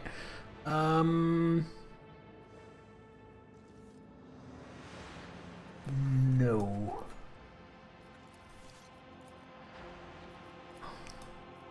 Let's do this for a marching order. Hello, Rogue Trader. Are you the Rogue Trader? I am, Fan of Light. In this game, Rogue Trader, you play as a Rogue Trader. What's a Rogue Trader? Ooh, Lord on time. So, the Imperium is vast. It covers the majority of our galaxy. And it is very rigidly hierarchical with a lot of rules, a lot of positions. But out on the borderlands, you need a little more flexibility. So you have special people called rogue traders who have been given a warrant of trade. That's basically just a permission to be a rogue trader. It's very privateer-like. And they are allowed to act on behalf of the Imperium on the borders of the Imperium, or in the in-between where the Imperium doesn't have as much authority, and to basically bring more of the galaxy into the Imperial fold. They have incredible amounts of power and authority and wealth, and in this game we are someone who was being considered as possibly an heir to a rogue trader dynasty because of a distant relation. However, then an uprising happened, and the previous rogue trader and the other heir that was being considered both ended up dead. So now we are suddenly thrust into the position of being the rogue trader. Probably years faster than intended, because we were intended to serve and learn and train and get used to the position. But now we're just kind of thrust into it. The East India Trading Company was less nice and organized more like the Holy Roman Empire. Yeah, that's not a bad summary. What have we got? Omniscope, some batteries. Man, this is really valuable. I'll have all that. Wait, what was that? Oh, that's the monofilament grenade.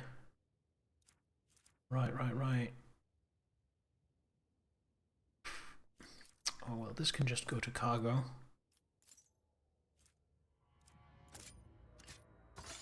Now, I do know that at some point you will get the opportunity to recruit a Drukhari for your retinue, and for that reason, I'm going to hang on to these 2 Drukhari weapons.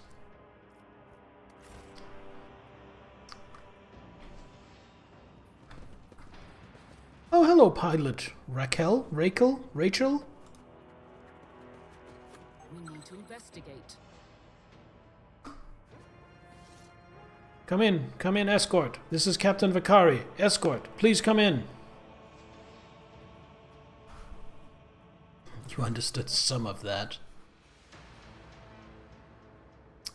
The pale young woman looks at you with a mixture of hope and disbelief swirling in her eyes. You notice her hands trembling as she clutches her weapon. Who are you? Did you come from the planet? Are you reinforcements? Saint's teeth! I thought you'd never come!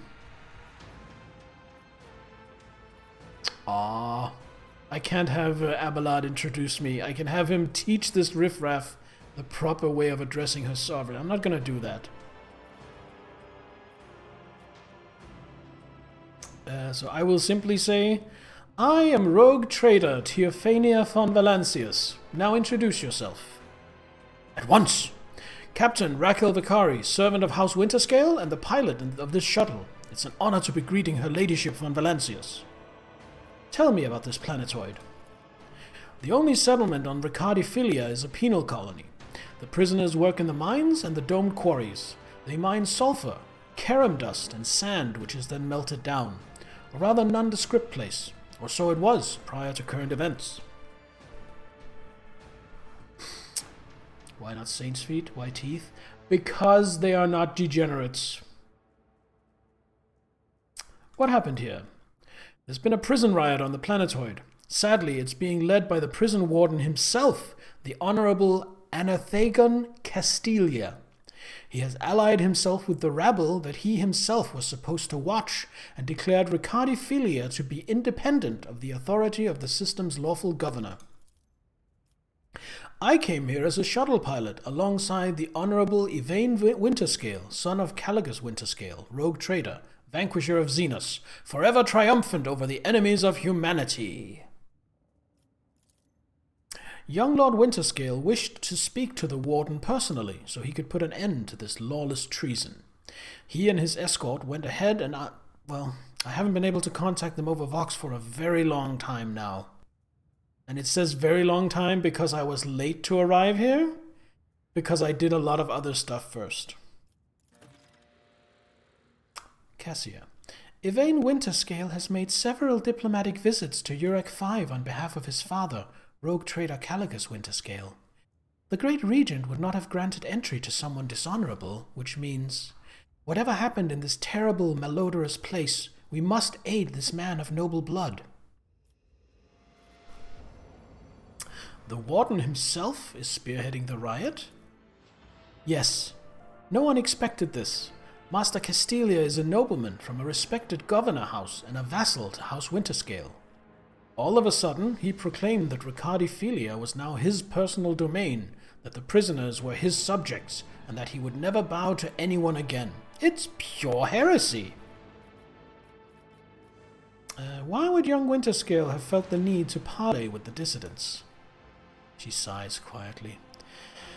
It's a personal matter. Master Castilia, the seditious warden, is Lord Yvain's childhood friend. When my lord heard of the riot, the news saddened him greatly, and so he rushed here without delay, in hopes of bringing his old friend to his senses, no doubt. The first Winterscale in my memory who prefers to talk first rather than shoot and slash. She smiles faintly. Young Lord Winterscale is not his father's shadow. If he is determined to save his friend, he won't back down. I pray to the throne that he is alive and well. He's been gone for such a long time, and I really don't like this place. Cassia frowns in confusion. Theobald executed his wife and only son on the mere suspicion of treason against House Orselio. So why did the noble Yvain rush to someone who had betrayed his house? Do bonds of friendship give one the right to make inexcusable mistakes? She makes a good point. Is this prison riot connected to the planetary rebellion? It seems more likely that Warden Castilia learned about the rebellion on Rykard Minoris and decided to use the situation to his advantage. I can't say for certain, perhaps no one can. Governor Medine has always preferred to shoot rebels rather than inquire about their motives and connections. Is there anything else I should be appraised of before I set out? Some of the rebels have holed up in the barracks. I don't know how many, but given this is the only way through to where the negotiations are taking place, I would expect heavy resistance. Please take caution, your ladyship. Lord Winterscale's guards mined the entrance so that the rebels couldn't get to the shuttle. That's a good thing I thought to ask. All right, I have no more questions. You may excuse yourself, pilot. The woman freezes for a moment before asking hesitantly. Your ladyship, if I may have a minute of your time. I wouldn't ever have dared to trouble you with a personal matter, but the situation... In any case, have you been to the capital of Rykard Minoris yet? I wanted to ask if you saw a man there, a communications officer by the name of Jasper.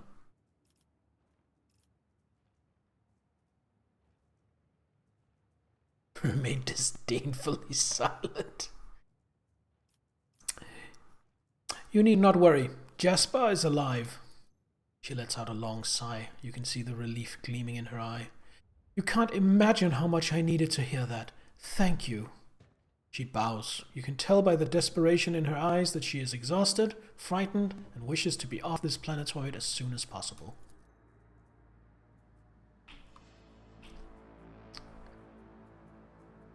None shall stand in my way. Will someone deal with this trap for me? The Emperor favors me today. Thank you, Argenta. Let's save. What do we have here? This guard post has been vacant for a long time. There's a layer of dust on every surface. How long has this prison riot been going on for? To the barracks!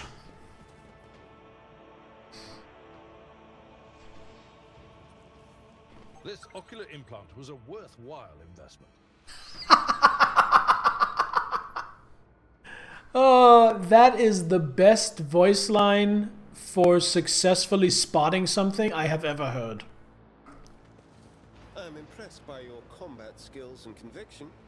Perhaps one day you will consider serving him under a different set of tenets. I hear your words, and I see your intent. In truth, all you wish to change is the name of the one who commands me. But I am already the Domin's shadow. Wait, was there an 8-pointed star? I didn't notice it, Nittler. Where? Back here?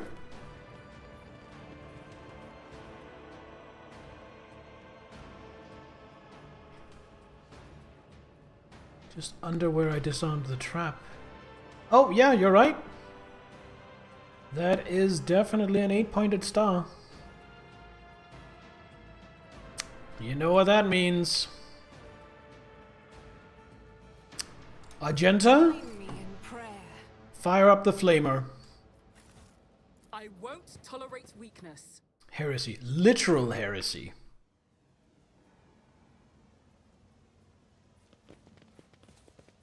Someone go have a look at that. The remains of a meal, one far too lavish for even a hive world, let alone a prison cell. Oh, interesting.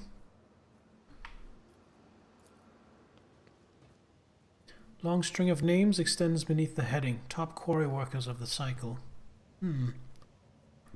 Alright, so Argenta is the best at disarming traps. When So the faithful are Argenta. idle, heresy grows.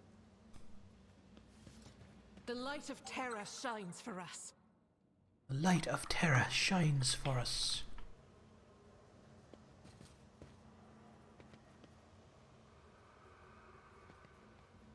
Duty prevails. Hey, that just leveled everybody up! Yay! I like leveling up. Even though it takes like half an hour. This Shields me.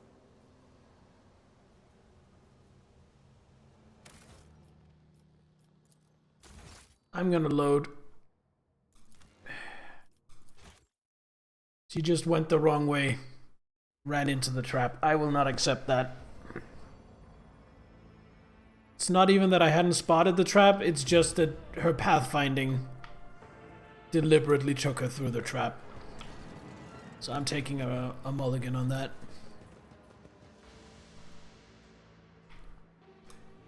Let us see what I found. Serving the Inquisition means peering get into the these secrets of examined humanity's again. foes. Aren't you afraid that one day you will peer too deeply, Interrogator? Fear is the enemy of duty. Anyone who cannot overcome this weakness does not last long in the Holy Inquisition.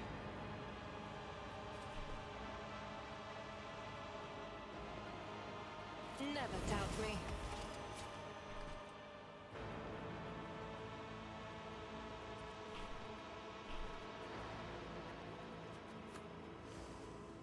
I better myself through my service. There we go. Now let's have a look at these things. Scraps of typical prison food, repulsive to the senses. Venerable Optimates, the best among us. The list is faded and the names are barely legible. Carry the Emperor's will as your torch. What do we have here? Prison Diary of Artie Shan, Part 1. Grok shit, why me? Why? I missed my tithe payment 12 years ago. 12 years!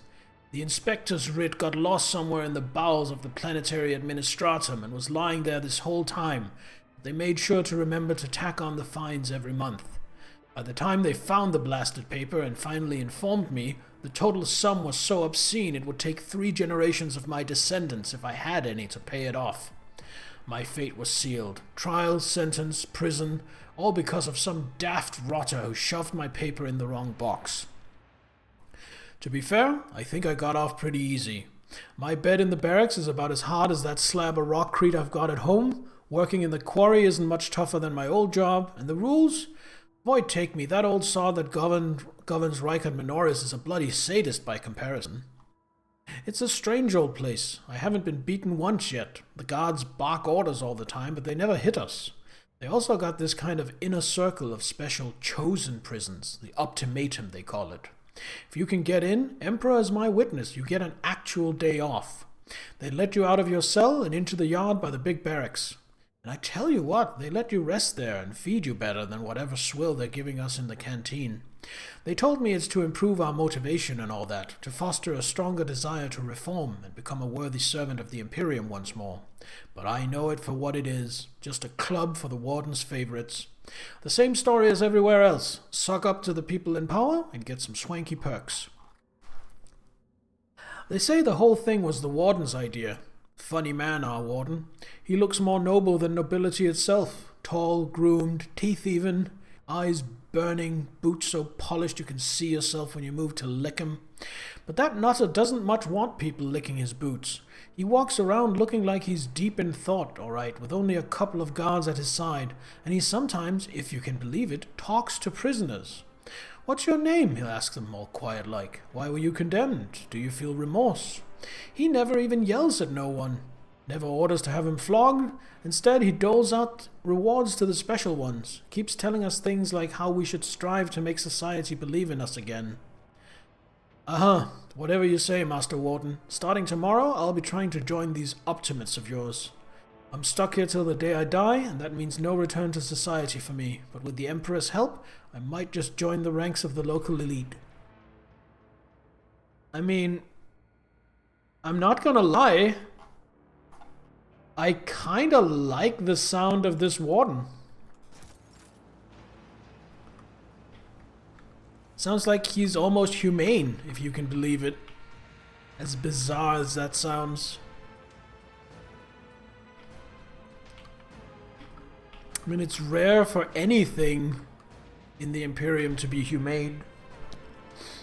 Least all the fucking prison. Alright, select all. Move to here. Save.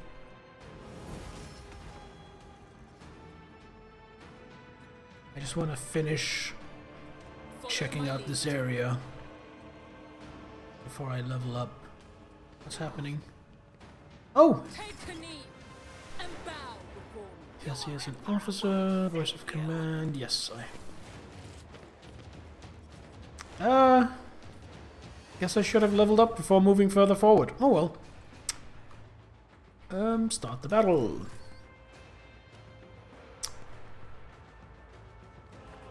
What do we have here? Okay, so these regular prisoners are basically trash. Yeah. Yeah, they're useless. However, this guy... significantly more weapon skill. Serrated mono knife. Looks like it counts as... horde of thugs. Ooh. Okay, he's kind of nasty. So let's see what we can do about him. Furious Recital. Run and gun.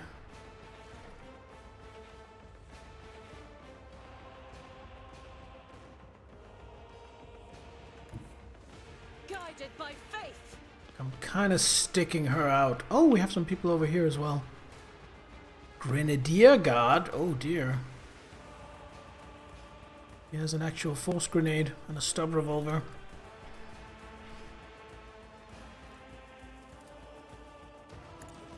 None can escape the Emperor's judgment. As the Emperor commands.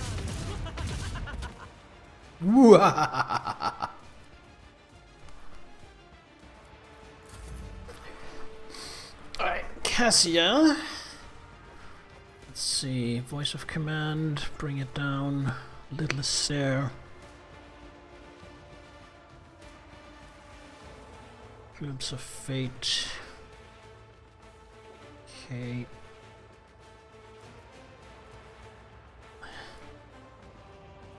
So I want line of sight to her.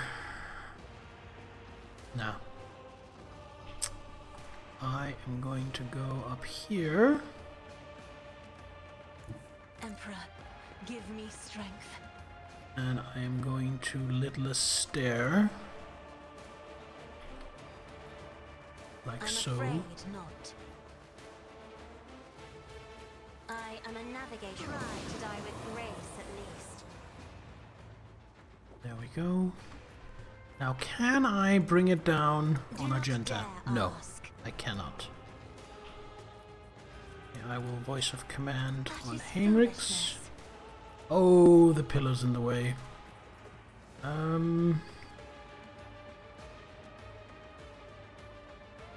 Okay, so instead, I will glimpse of fate I'm on not myself. accustomed to being ordered around. Death to the weak.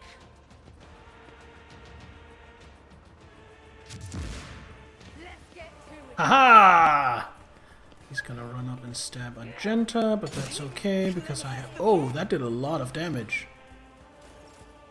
And he got to move after doing it? What a bastard.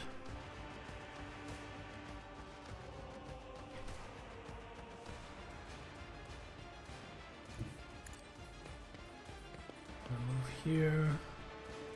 Gonna use Invigorate on Argenta. Gonna use... But of course, Lord Captain. Endure. Gonna strike and kill this guy. This one. And then Word of the Emperor.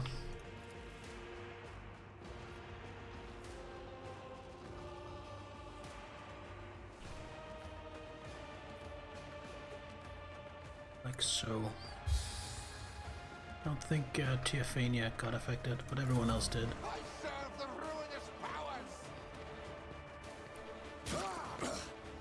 I won't go down easy. Oh, these guys have some tricks.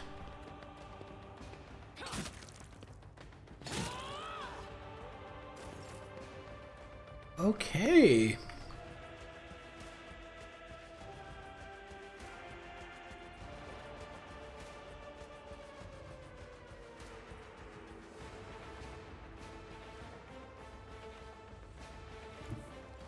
Never wavered in the face of adversity. Move here. Abelard, Suits my purposes. serve me. Abelard, Already done. voice of command.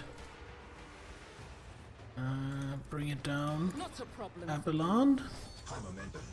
So Abelard can charge this guy. One fewer target. And then At brace your for beck and impact. And then I have one action point left, which I will use to shoot this guy. Too easy. Did that hit? Yeah, certainly did. That's him almost dealt with. Kibella. Make fun of moves. I like kick till the enemy's also kicked. Stop having as much fun. Hey, it's no fun when you guys do it. It's only fun when I do it.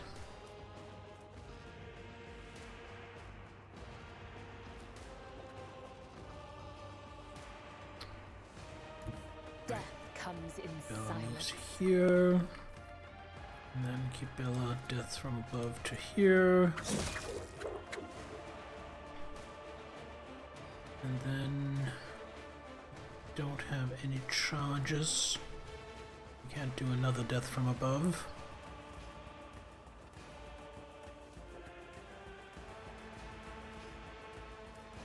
Hold on, can I? Looks like I can captive audience even with a gun. So let's activate captive audience. Deadeye shot this motherfucker.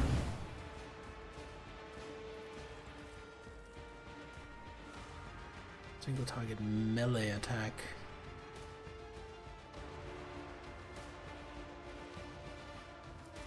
Switch back to swords. And I guess I shall activate not Raining fail. Blood. See if that carries over to her next turn. Out of my way. Abelard. I think he's just gonna go deal with this prisoner. I've seen worse battles than this in my time. Victory is reduced to dust.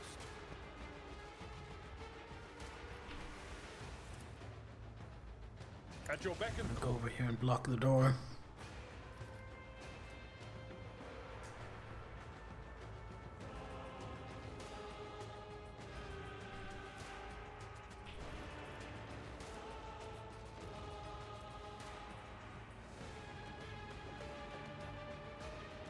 You know what?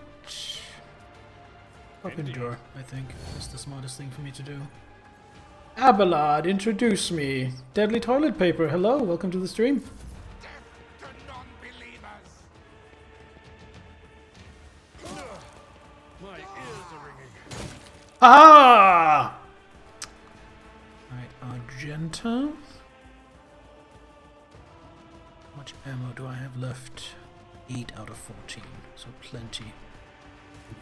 Rejoice in battle! Gonna move here. Gonna hopefully get rid of this asshole. There we go. Revel in slaughter to buff herself up. And that'll be her turn.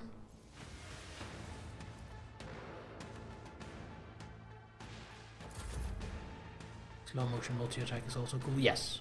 Very cool. Am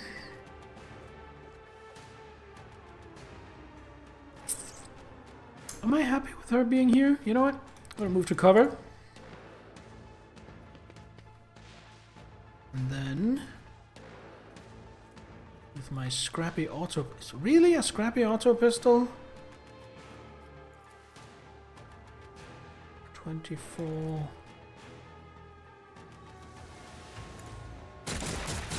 No, none of it hit. Bring it down. Can she see Abelard from here? Isn't this a job for the serfs? Yes! Isn't this a job for the serfs? They're prisoners, not an army. I will do my duty. I took care of this one. Yay! Victory! Alright. Have a look at these. Cages have been placed in plain view of the beds. Inside there are traces of blood and excrement. So I guess if you play nice, you get added to the special club that gets privileges. And if you don't play nice, you go in the cages.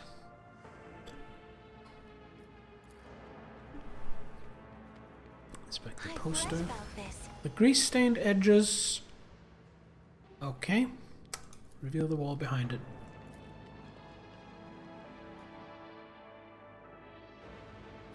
Ooh, some goods. An improved auto pistol. And a prison shank. I think I'm gonna sell the prison shank. Hallowed fingerbone charms.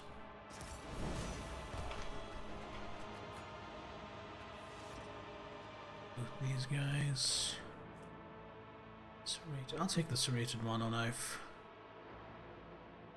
Oh, he was actually wearing chainmail. These guys just don't have anything, they just have knives. Bare beds made from metal sheets swinging back and forth on rusted chains. Whoever is forced to sleep on them would not take much for them to fall.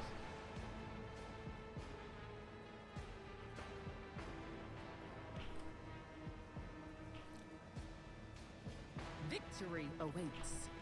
It's I weird. spoke to Mistress Tolleman recently. Don't you think you're taking advantage of the Lord Captain's hospitality, Van Callux?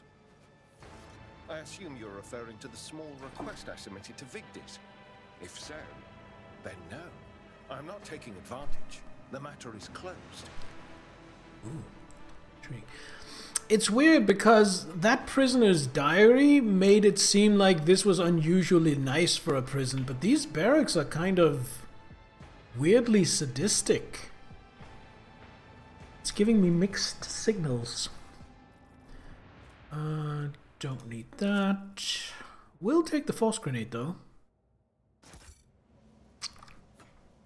Alright, so before we move forward, let's do our leveling up. What do we get? Ooh, a new ability and a common talent. So, Air of Authority.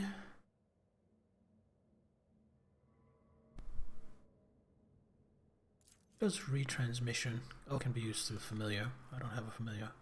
Break their ranks!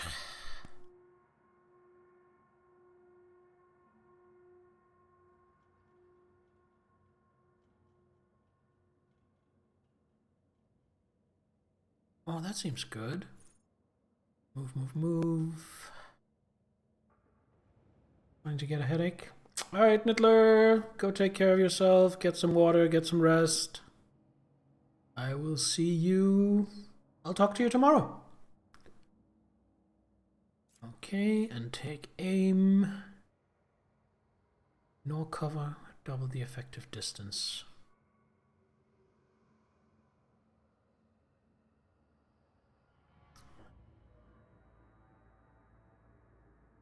I think I want break their ranks.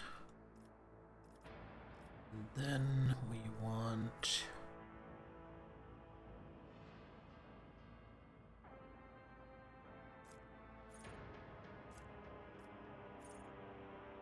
Oh, that's good. It's not so good.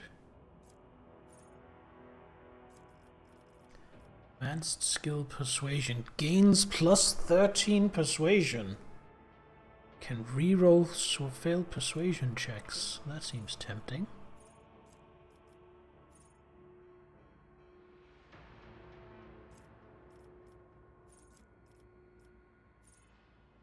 I was gonna say, why do I already have bolt weapon expert? I don't. It's locked because I don't have the proficiency.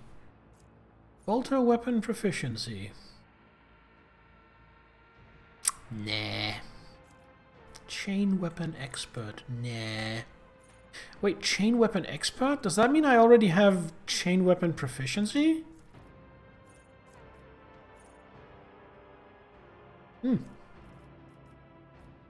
Combat master, defensive maneuver. Is there like a sniper master? Durable knotting, echo pulse, grenadier. Pretty good. Instant retribution.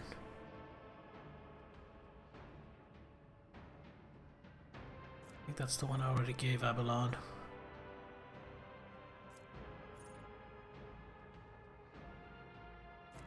Liturgy of Insulation. Oh, that's a arc rifle thing.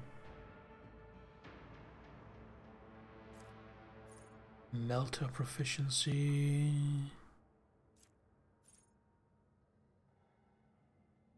Overclocking.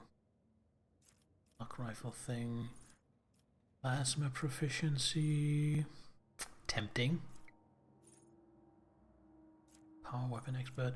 So it seems like I'm just automatically proficient with power weapons and chain weapons. Can't say I'm unhappy with that. Arc rifle. Field mastery. Sighter.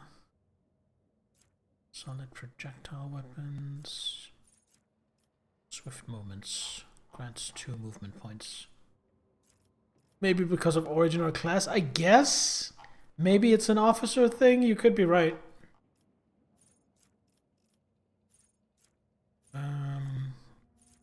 You know what? I think I want to get a little better at commerce.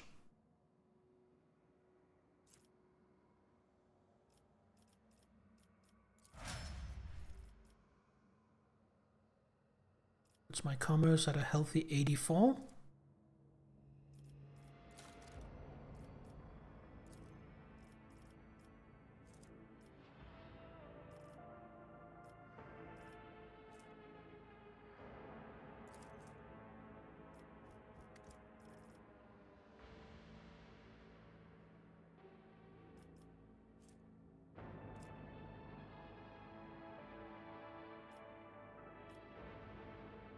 I don't know. I don't know. Anyway, move on. Abelard gets a characteristic buff and a skill. He has toughness 50, he has toughness 60. Maybe some agility? No, I think some strength. For more damage. And I think we bump Carouse, because he's like my Carouse expert.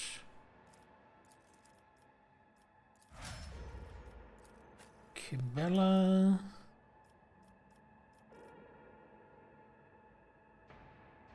Learned that half of all Bloodborne bosses are gimmicks. How far have you gotten? Fan of Light. I haven't caught your stream since you were on Shadows of Yharnam.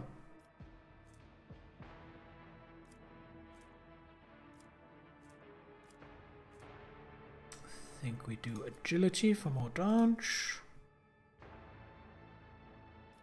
And maybe coercion? No, she's not great at that.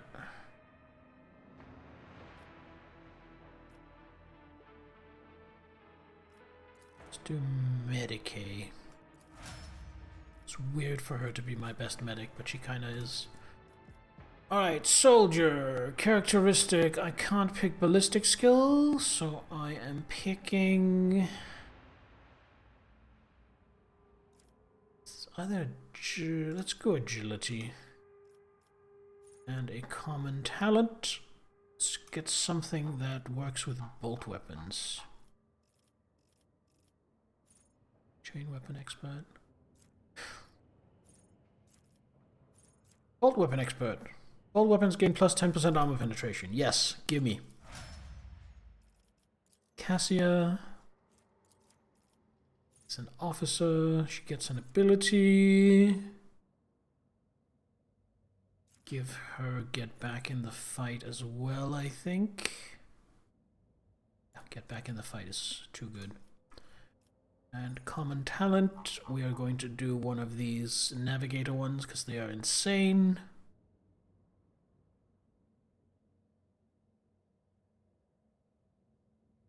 No.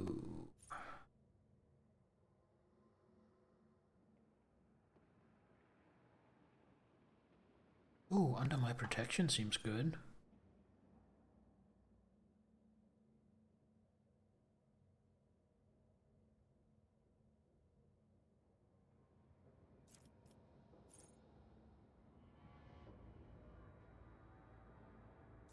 Seems good.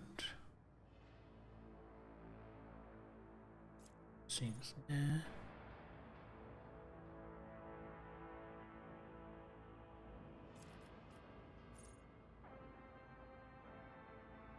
Nah. Navigator heals 6 wounds at the beginning of every turn. I'll take that. That seems insane. Finally, Heinrich. I think he's getting some weapon skill. Or willpower.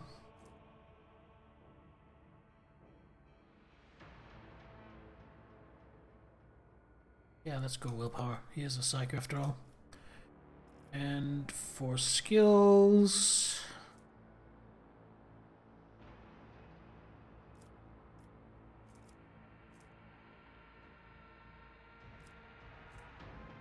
maybe... I don't really know. Let's do athletics. In case I'm not bringing Abelard on a mission. Beat a spider boss, semi-gimmick. I'm guessing that's Rom the Vacuous Spider. And then the one reborn just last week. At least they didn't take as much time to beat as Shadows. Well, congrats on making progress! Alright, everybody's leveled up. Let's move right along. Done. Oh yeah, I don't have my insane tech use bonus. Because I don't have Pascal. The best tech use I have is 45 right now, instead of 80 something. Oh, I can go in here. Let's go in here. Oh, that looks nasty. What do we got? A key. Yes. Definitely want a key. My house would be proud of me.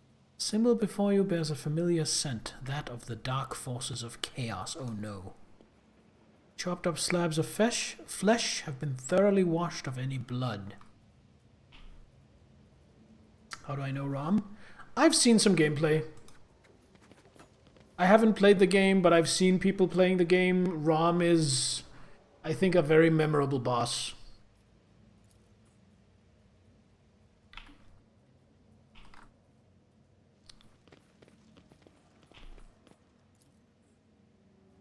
Number of horrid morsels. Dozens of victims were slain here.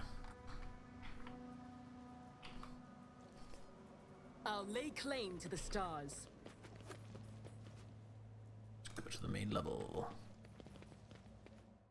Oh, hold on. Did I just miss out on something? Just head back.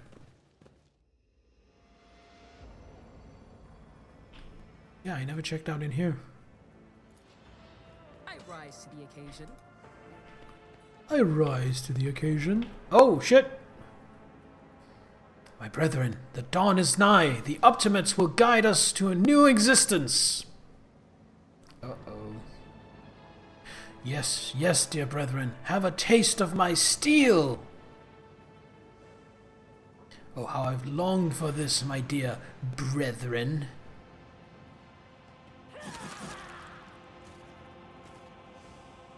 Huh? So they just...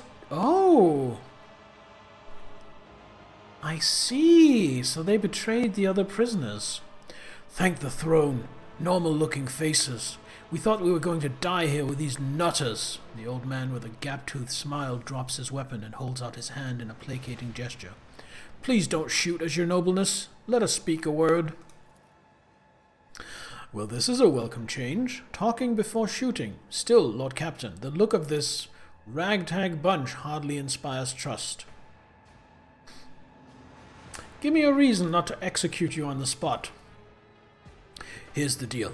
We're honest, quiet inmates. We didn't want to riot. But, well, sitting it out wasn't really an option either. The warden's lapdogs made short work of those who refused to join the festivities. So we had to, you know, play along. But that's all it was. Play. We never meant no offense to Governor Medine, nor to the lawful authority of House Winterscale. Give us a chance, eh? We just want to wait until everything blows over, we can go back to our cells and quietly do the rest of our time. Repentant, honest heretic. How novel. Judging by Abelard's tone, the seneschal is utterly unimpressed by the old man's ingratiating monologue. The low-born speech is mottled with colors that conceal his true, darker hues. This old man has a long history of lies, and he is using his wiles on us as well, but I see no foul corruption or ill intent in his words. Tell me more about the warden and the riot. Ha! Why soil your tongue talking about that heretic? But if you insist, here's how it is. The warden of this here prison, the Honorable Master Castilia, was a crackpot from the start. The previous warden ran things the proper way. Prayer, 1 meal a day, work, a punch in the chompers from the guards, work again. But the new one, do you know what his first decree was? He introduced lunches and dinners. By the 9 devils, that's 3 meals a day. That man was obviously stark raving mad. Things only went downhill from there. The guards quit it with the teeth punching. The warden forbade them. Instead, the overseers started counting which prisoners were digging up more things in the quarry or swinging their pickaxes harder or whatnot. And then, would you believe it, they put together a list of best workers. And if someone on that list also showed good behavior, that's when they'd get promoted to an Optimate. That's the upper crust among us jailbirds. Well, that's how it was at first. Then the warden decided it's the Optimates, not the guards, who should be in charge of punishments. Oh, here we go. And that it wasn't the overseer's job to watch the prisoners work. It was the Optimates. Well, let me tell you, that's when these goody two-shoes really started to shine. The guards aren't even on the same league as our dear fellows, the Optimates. In the old days, we had maybe 5 or 10 stiffs kicking it a week. And now, Well, now we were lucky if it was only 50. And that wasn't even the end of it. Warden Castilia moved out of his chambers to live right in the quarry under the dome. And I think something in his new home really scrambled his brain. He began spouting the wildest things like the Optimates are saints who will behold the truth, and started taking them to the quarry. Not all of them returned. The ones who did, you wouldn't recognize them. More beast than man. They were butchering people left and right, even guards and overseers. The warden himself had armed them, and that's the whole sob story. But I knew it from the moment he let us have dinners. Oh, this won't end well. Wow.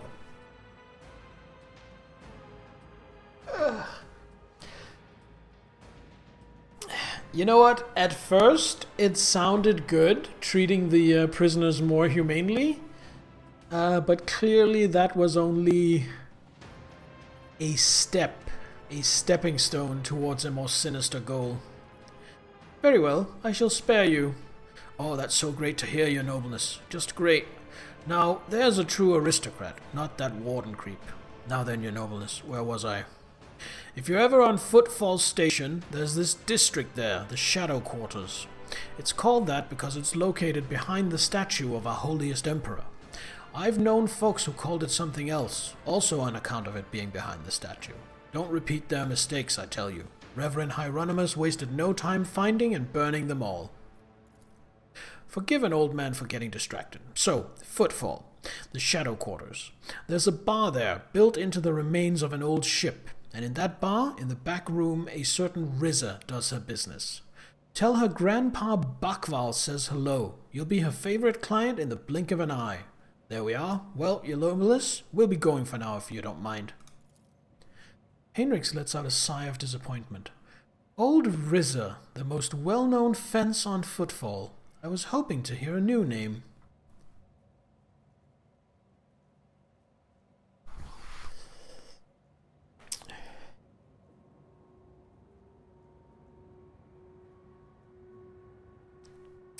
Well, I mean, I'm obviously going to go the iconoclast way.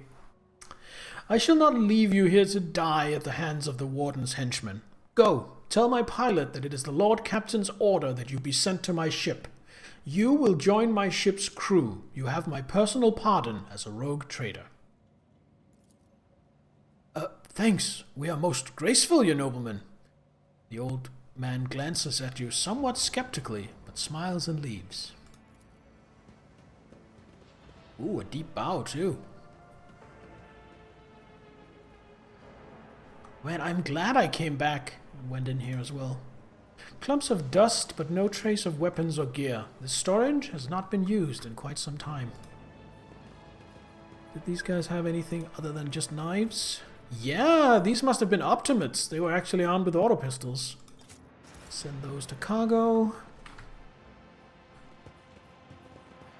And I can demolish this door. Do I think that's worth it?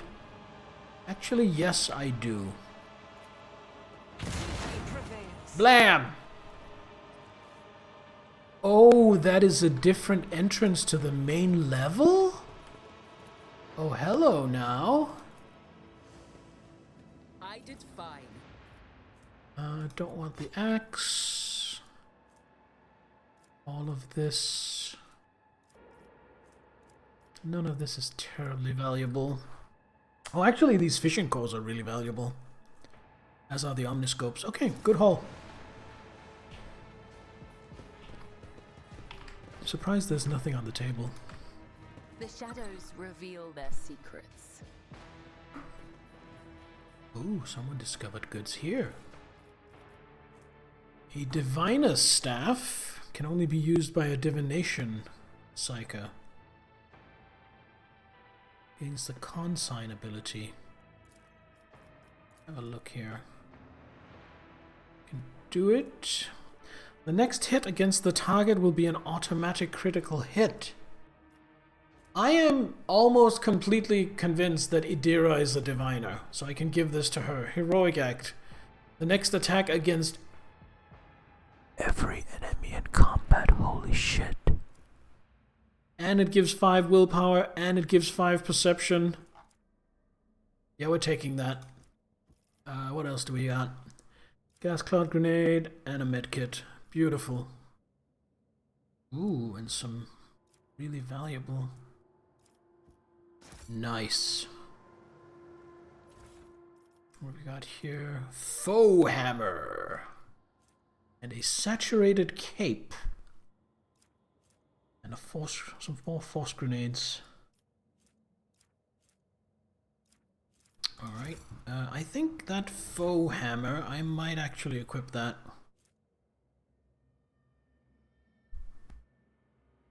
It means I can't burst. Excuse me? It's a shotgun pistol, you tell me?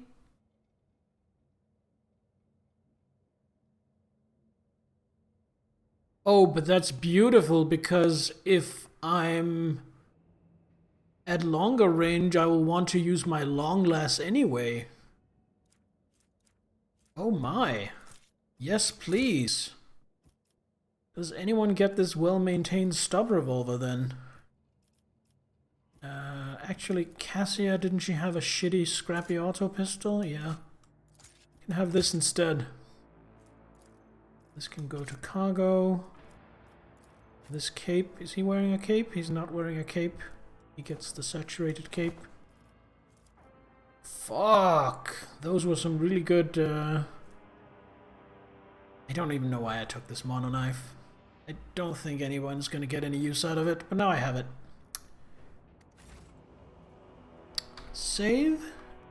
And let's go through this way. None shall stand in my way. Oh, so I didn't exactly bypass much. To the open pit. Oh, that's where I came. Oh, this is where I came from. I see, okay. Build a bridge. By knocking that down. So now we can get around easier. Nice. Oh, you know what? I bet this door doesn't open from this side. A new challenge for me. Shotgun pistol is such a rogue trader gun, fitting to the archetype. So I don't know how big of a 40k nerd you are, Kiptulus, and I don't know which other 40k games you've played.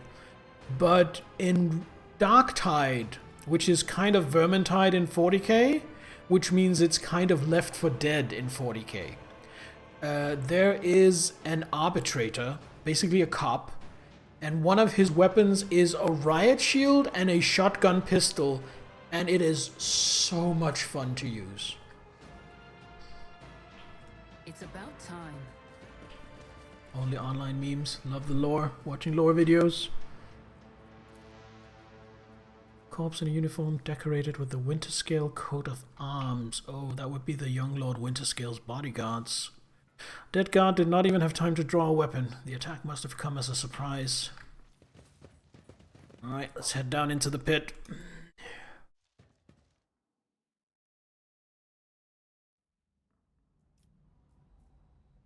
Oh, another one of these?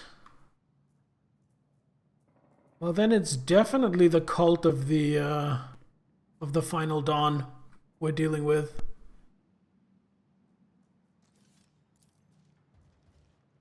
The accretions on the outside of the structure indicate some regularly occurring natural phenomenon, possibly poison gas. Oh no. Victory awaits! Can I not, I wanted to break that. Oh, there are multiples of them. Woken prisoner, guard, awoken prisoner. Warden Castilia? Oh, I think I see what's going on here. Okay, how do I want to approach this? I think I want to start the fight up here if I can. We shall prevail. We are the spearhead of the Imperium. Remember, innocence proves nothing. Actually, they might come this way as well. We'll put you here.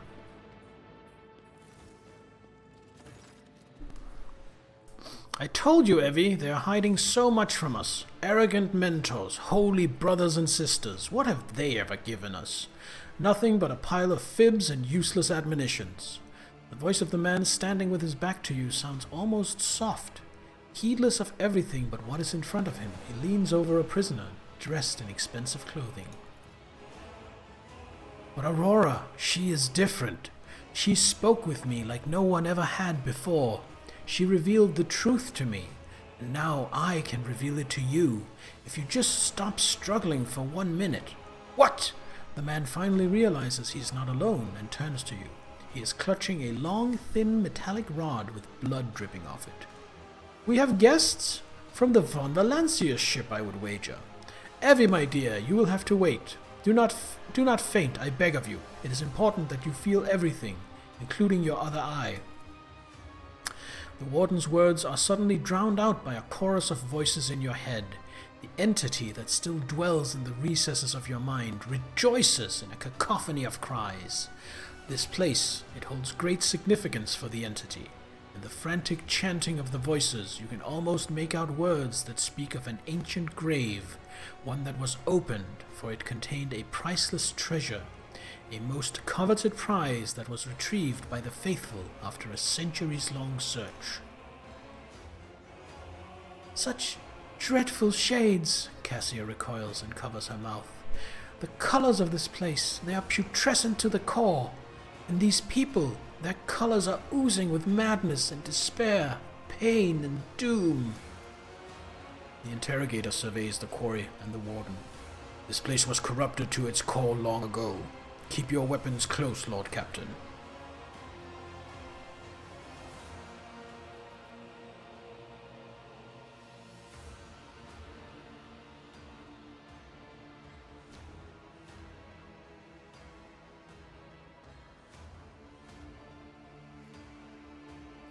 How do you know who I am?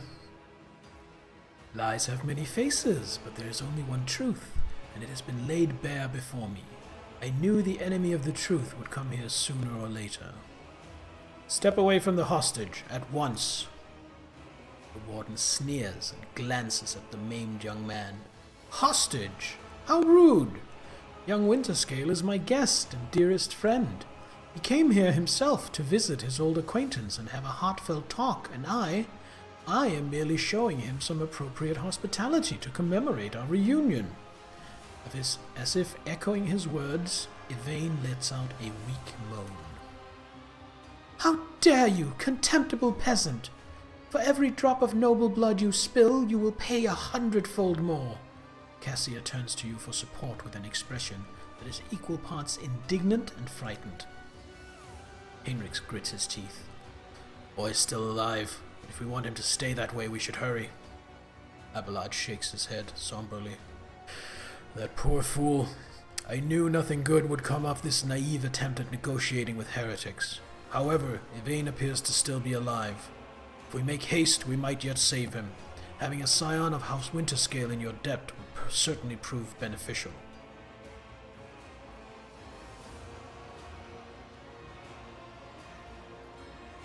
Aurora was felled by my hand. You have nothing to hope for. Surrender. He laughs hoarsely. You barely know what you're talking about, don't you? You may have killed Aurora's mortal shell, but the prophetess is far more than her body. One day you'll meet her other, fearsome form, and you will know the sheer folly of your triumph. He suddenly stirs like a predatory beast. I do not like it when people take the prophetess Aurora's name in vain. I desire your death, enemy of the truth. Heinrich sighs and draws his weapons. There was never any point to having this conversation to begin with. The warden raises his hand, and the maimed people start thrashing about in their death throes. The time for words has passed. Optimates, give your power to this harbinger of Aurora. Let our foes see the truth, or become awash in blood. Submit, and you'll die quickly. The masters demand your death! Alright. Alright. So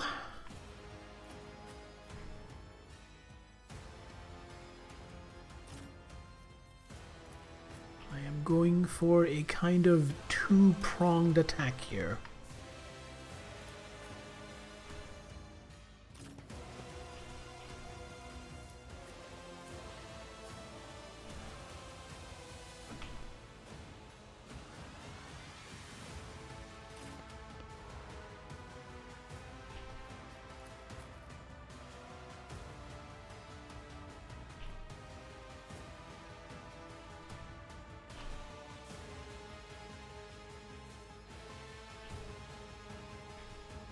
You know what? Actually, you come down here.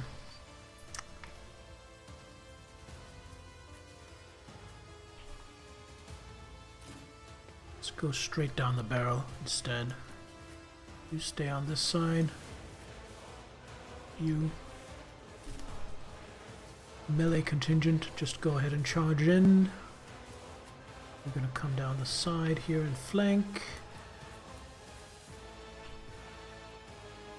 Cassia, come here. Yes, I think that's it. Start battle. Crush the feeble. Such is the will of chaos. You'll regret this.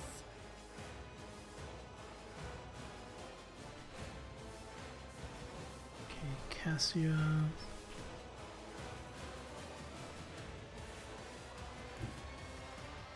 Battlefields are She always moves drowned in here. scarlet. Then does Littlest Stare and get these three. Let's If do I may, that. duty demands. Oh, that was well worth it. Did he get stunned?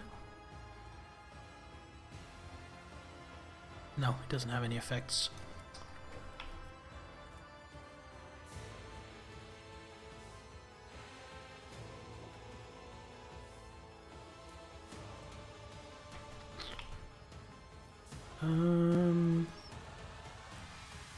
Who's next?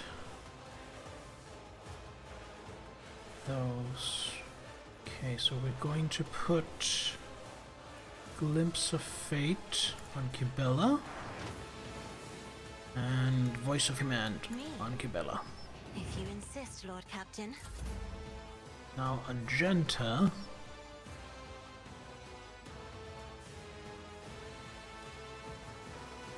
Control shot. Furious Recital, of course. I'll do it. Run and gun. The enemies of the Emperor will be undone. Now I could burst into him, or I could do this and maybe get rid of some of these threats. Yeah, I think that was more worthwhile than our second burst. Can we revel in slaughter now? No, not yet. Okay. Second burst into him. A bit missed. Tis a shame. No! His ruby flashes are choking me. Yeah, that's fine.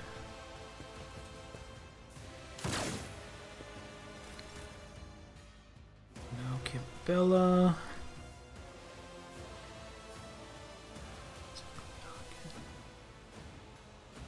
Okay, not really in a position for that.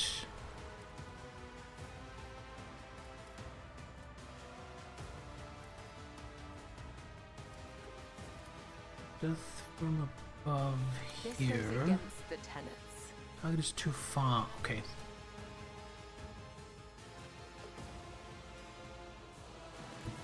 I am your blade Here, and shield. death from above here. Killing brings me no pleasure. Then As captive honor audience ordains, as the and blade tenets dance. demand. Let your soul be purged. There we go. So if I do acrobatic artistry, will I do Another death from above here? No, I go back to where I did it from. Okay. Got it. So that was a bit of a waste, but okay.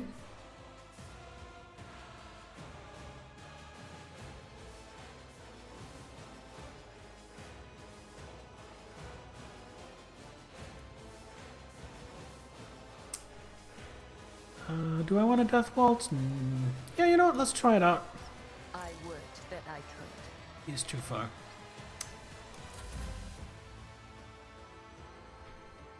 Now Teophania.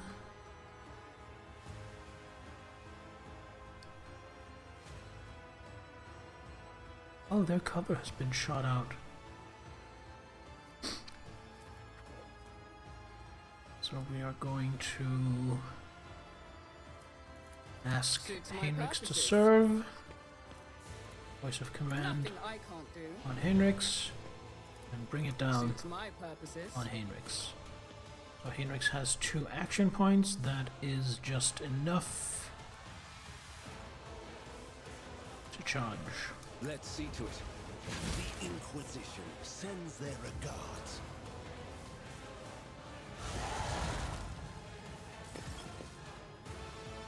Oh, I see. So we have to destroy these lenses.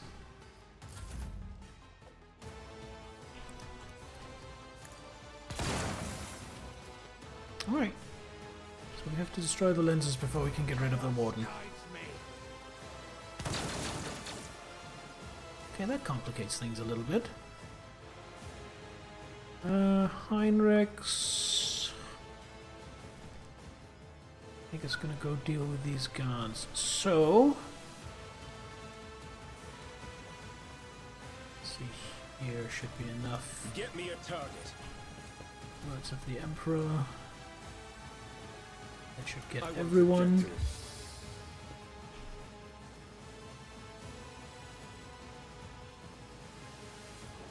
Charge up here.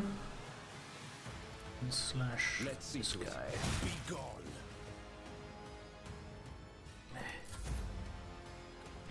Abelard. Tried and tested tactics are the best ones. At your beck and call. It's gonna start dealing with this lens. It will be done.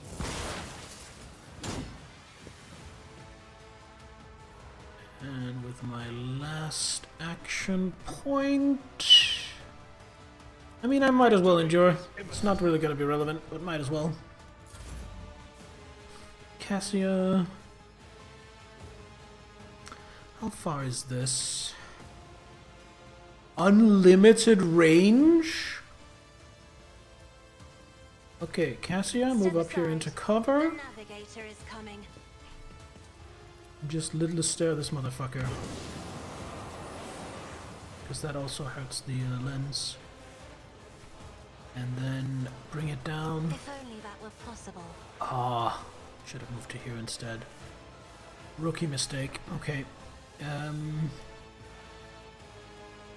Guess glimpse of fate on myself. And anybody wounded? No, not really. Voice of command on Heinrichs. I think he's already. Yeah, he's already. So buff Argenta. There we go. Now Argenta. Approach. And then do some damage. Lens, hopefully. No, that was shitty shooting.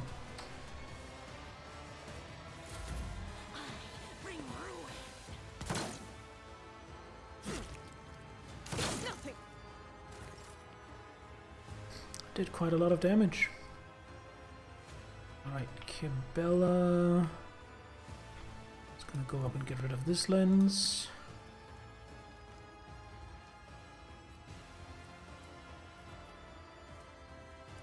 How much health does this thing have? 10.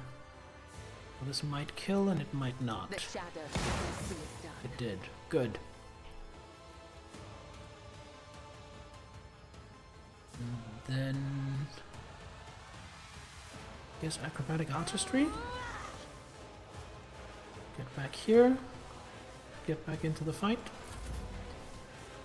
Tefania.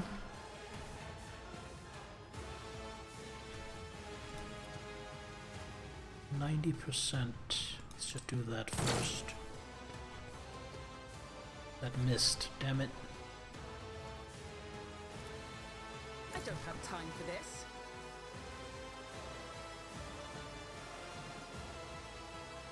Oh, but of course then I don't get to move. I'll pass. Already done.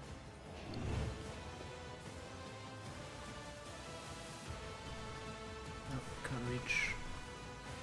You know what? I might take the talent that gives me added range to my officer abilities. I've been kind of ignoring that, but that might actually be good. Chaos guides me. Chaos guides me. Throne take you. Right, Heinrichs.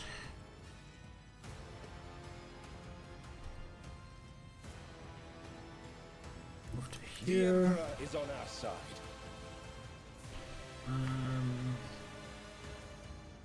Not cleave. I'm gonna charge this guy. Before I do that, I think I'm gonna iron arm myself. I'm gonna charge this I won't guy. object to it. Kill him with a crit. And then nobody's word of the Emperor right now. Or is actually everybody's word of the Emperor. Alright, Shield of the Emperor.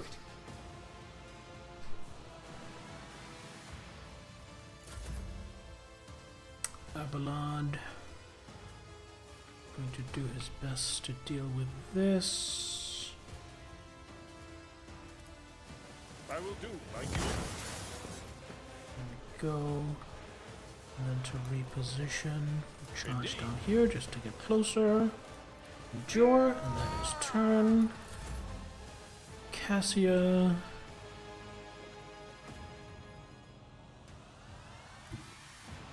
Have line of sight.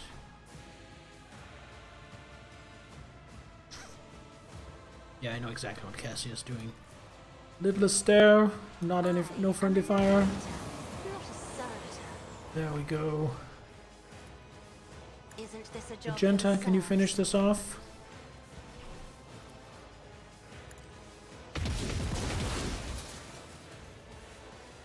Beautiful. Good job, Magenta. And dash into cover. That is Cassia's turn. Now Argenta.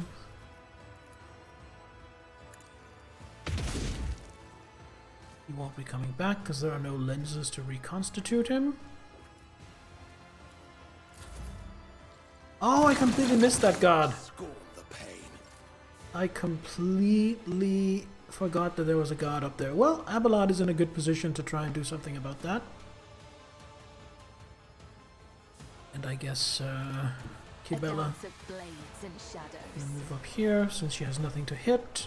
Don't forget she also has a gun.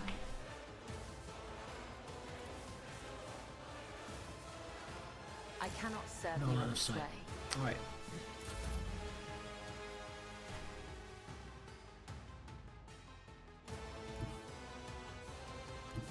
I will have line of sight from there. Forge ahead. Move here.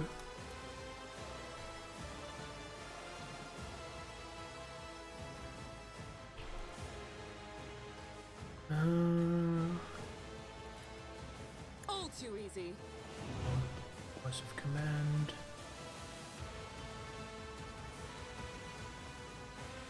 You hurt? Oh no, she regenerates. I forgot. Argenta's a little hurt. Get back in the fight on Argenta.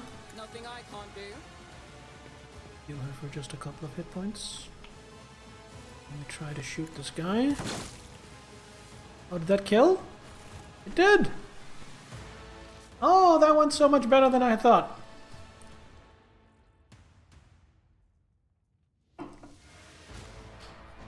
I don't believe we've been properly introduced. Blood is bubbling on the young man's lips and his voice is barely audible. But even now, it remains melodious and quite courteous. Yvain Winterscale, af Coronus. Greatly pleased to make your acquaintance. Heinrichs reaches a hand towards Yvain, and the temperature drops a few degrees. He's in a bad way, but timely assistance from a chirurgeon will save his life. For now, I will do what I can. On the rare days that Lord Winterscale visited Urek 5, the station was awash in a mist of warm hues. We were forbidden from meeting each other, but I was delighted still to see such rare colors in my home. Now, however, his colors are darkening, twisting from pain and bitterness. We must help Lord Captain. We must save the clarity of his soul, for he whose presence makes the world a little brighter deserves no less. Alright, I see that we have ads starting, if they haven't already started for you, so I am going to take a break and go use the bathroom. So don't go anywhere, I will be right back.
Alright, I am back.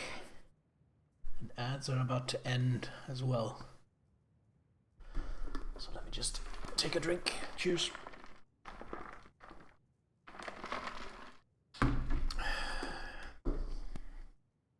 Alright. Lady Cassia, I presume. The sacred child of House Orcelia. How disgraceful that it is that on the day we finally meet, I find myself not at my best. There is no disgrace in your predicament, Lord Winterscale. The Lord Captain and I met under similar dreadful and tragic circumstances. What have they done to you? And the warden, my friend, I tried to convince him to stop the riot. Diplomacy failed. Speaking is a struggle, but he continues stubbornly. Father hates diplomacy, which is why I had to try.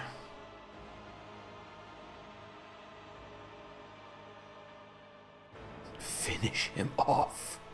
No. Conserve your strength. You are wounded and need help. Wounded. I would have phrased it altogether differently. Tortured and maimed, perhaps. Have you ever had your eyes burned out? This was my first time. I cannot say I recommend the procedure. He is either trying to make light of the situation or growing delirious from pain.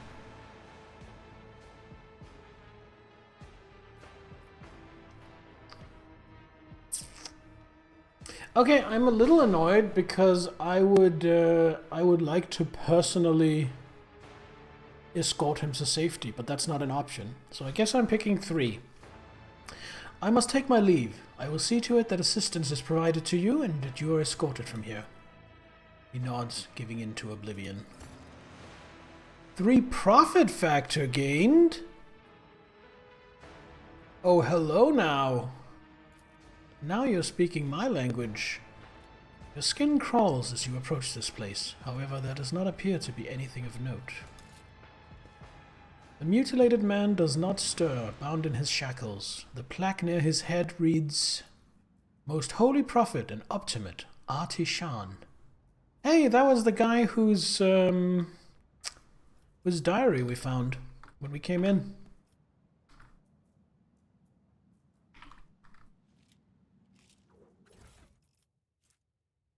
Just some axes. How valuable is an axe? 5%, yeah.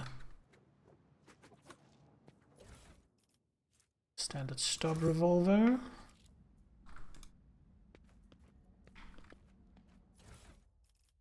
What do we have? Ooh, noble sword. On a hit, this sword's attack inflicts the disturbed effect on the target for 2 rounds. The target of the attack is already suffering from the disturbed effect. The attack deals an additional bonus based on willpower to the target. What is the disturbed effect? Minus 10 penalty to fellowship and willpower. Precise last pistol.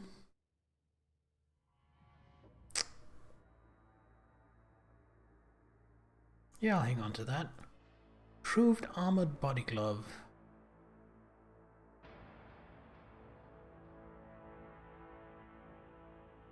That's pretty good too. Grab all of those.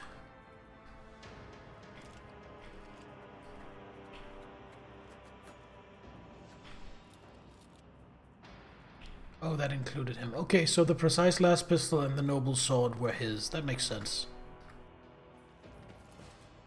The crippled man's appearance is ghastly, and yet it is evident he was cared for after his mutilation.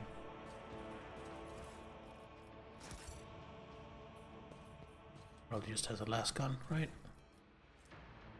Ritobi pattern last gun, flak chest plate. It's about what you would expect. Abelard, seize the loot.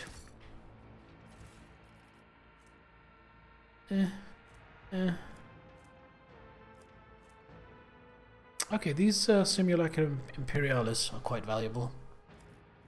The rest of it was kind of trash. Is that everything down here? And I can't speak any further. No. I guess I'm just done here. That is sparking. Where do I turn that off?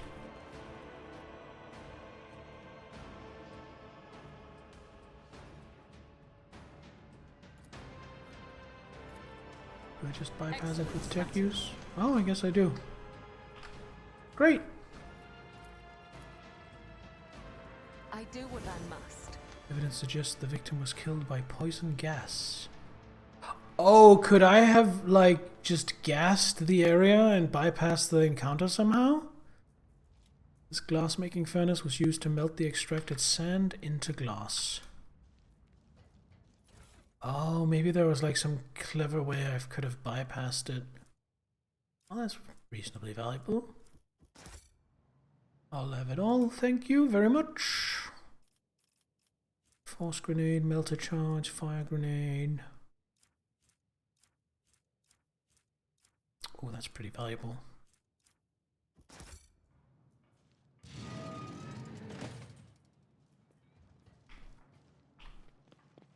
How do I get up there? Is it even possible to get up there? I'm not so sure it is.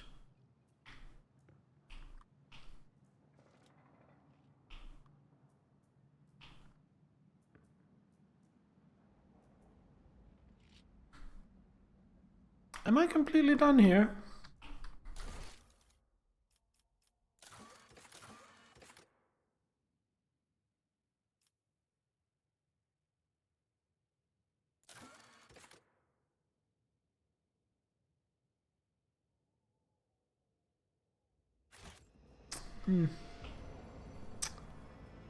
Follow my lead. I mean, this gave us 2 levels. Nice. But I guess we're just heading back to the ship now.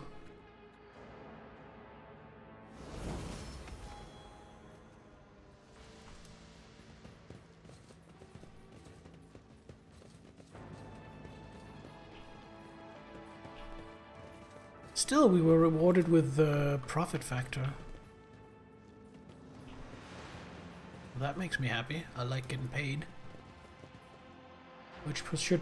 I think we were at 17, so I think we're at like 20 now.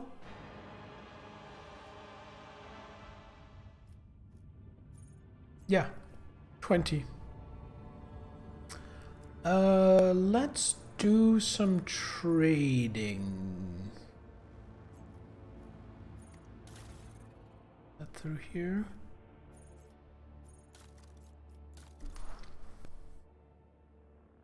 Oh, no, I remember.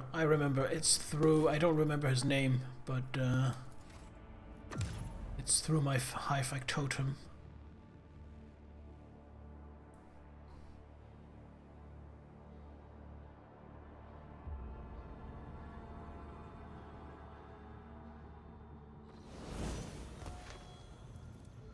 There he is. Hello, Generous.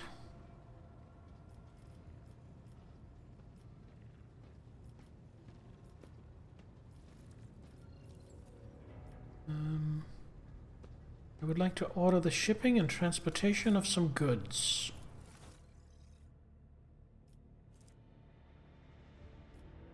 Take those. And then this is gonna be a big upgrade, right? 42.5, 45. 1, but 2 against all human enemies and half. Yeah, I think that's worth it. Also looks better.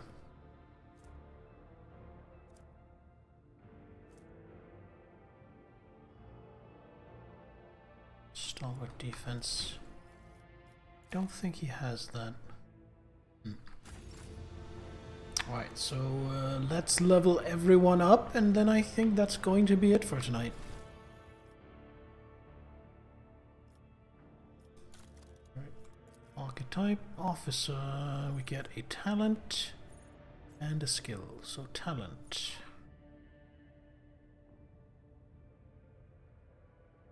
Ooh, Blood of Martyrs is good. But we're taking commanding voice. I want more range on my abilities. Skill, I can't bump. Persuasion. I might bump commerce then. Actually, I'm also by far the best one at Law Imperium. I'm gonna bump Law Imperium. Abelard. Choose a talent.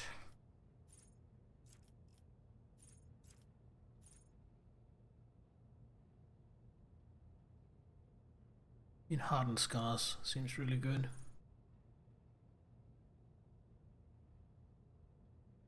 Invigorating Hatred seems really good.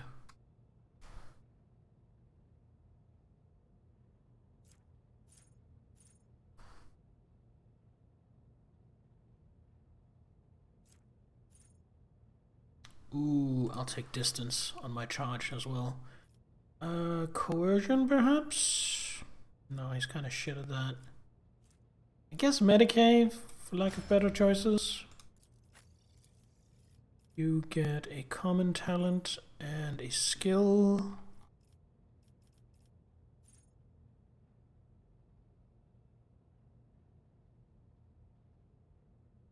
Nah. Nah.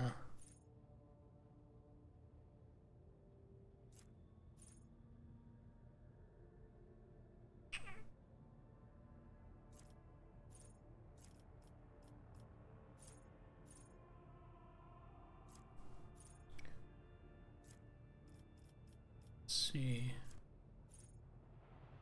22. What level did we get the Drukhari weapon proficiency? Also level 22, okay. Dual weapon combat.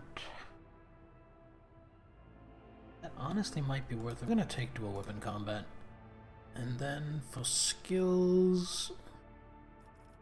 Awareness perhaps? No. Demolition, that's more of an Agenta thing. I mean, we could do athletics. We'll do awareness. It's good to have more awareness, I think. Use a talent. Dragon Ruin do.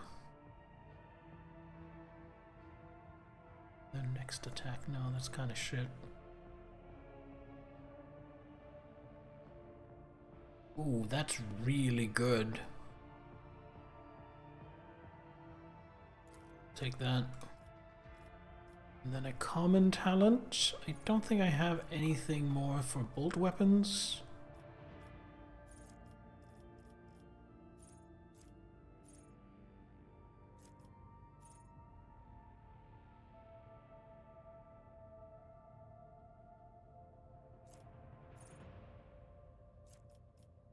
I don't think there's anything here I want, but I'm just gonna check. I mean, I could just get more wounds. She doesn't have a lot of wounds.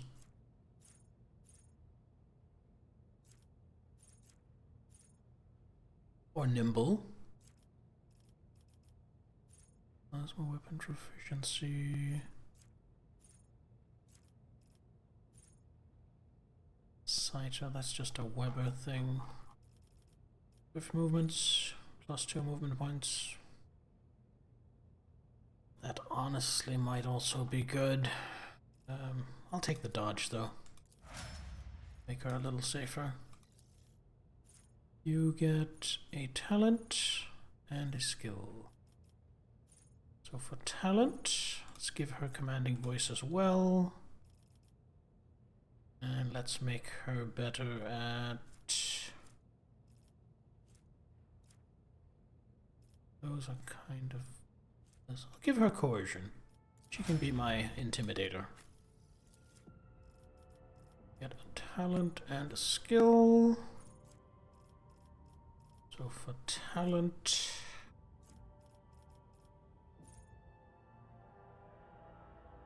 Ooh, Edge of Dawn. Holy shit.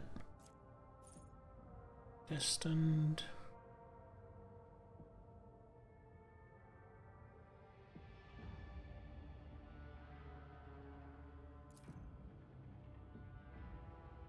So he just gets more and more armor the further we get into the fight, the way I'm reading this? That's kind of sick. Let's do that.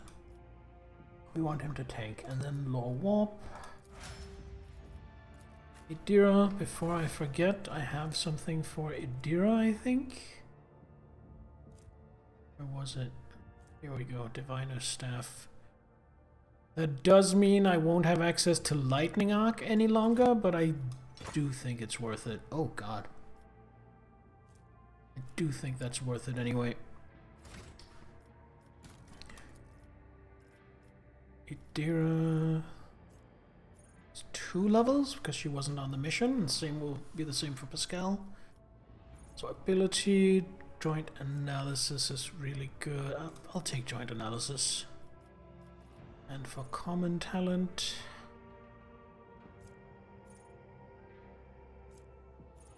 Fatebringer. Ooh, Fatebringer's good. Let's what does Flawless Plan do? No, let's just go with Fatebringer. Choose talent. Is that a common talent? No, regular talent and a characteristic.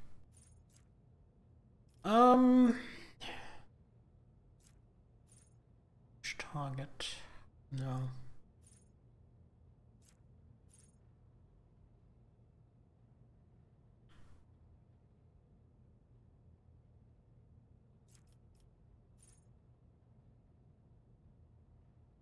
No.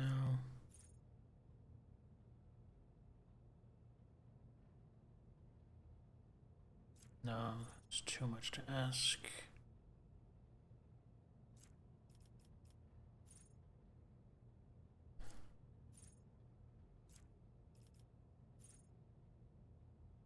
No. Yes. It's only 1%. It's not worth it. Get some psycho stuff.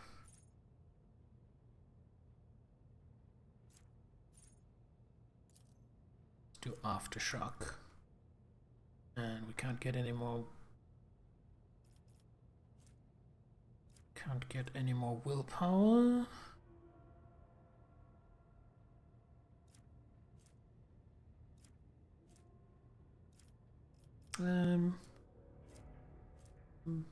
Let's just go perception. Go with what she's already good at. And now, Hanuman, Skull.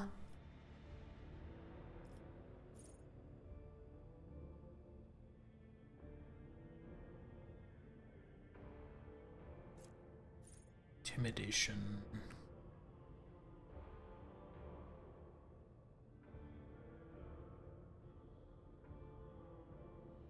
Well, that seems pretty good.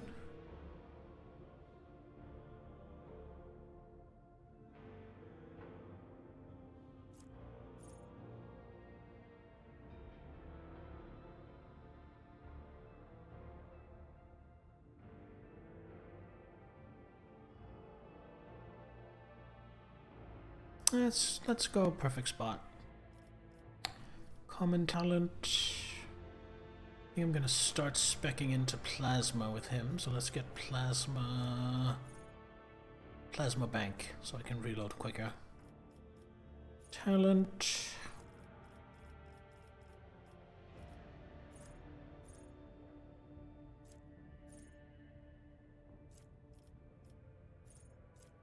Oh, aren't there some talents? Yeah, down here in the bottom. Scanner Mechadendrite. Plus 10 perception. What is his perception?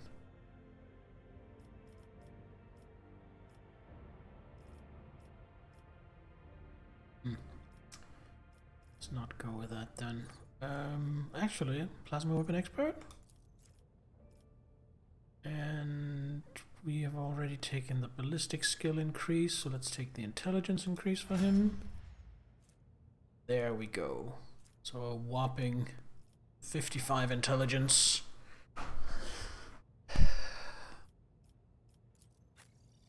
Any gear?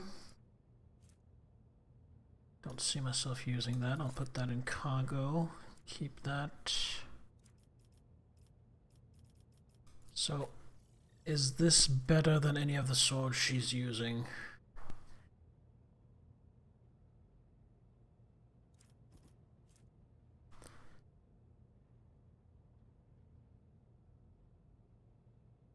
So a little bit more crit chance, a little bit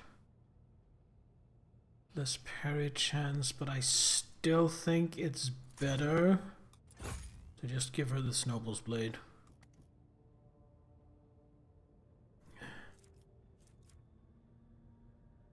That is comically large. Spinner's Blade, I think, goes into cargo.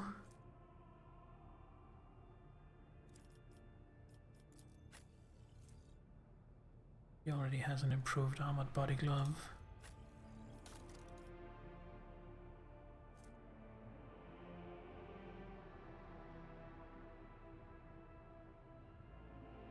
You know what? I think I will take the improved armored body glove.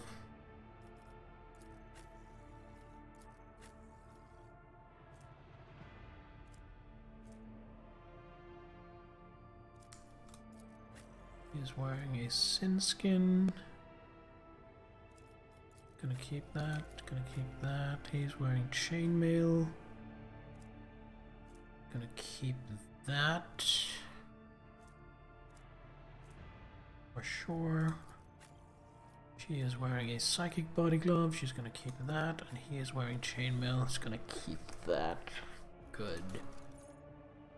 Don't think I need to make any weapon changes. Don't need 2 of these.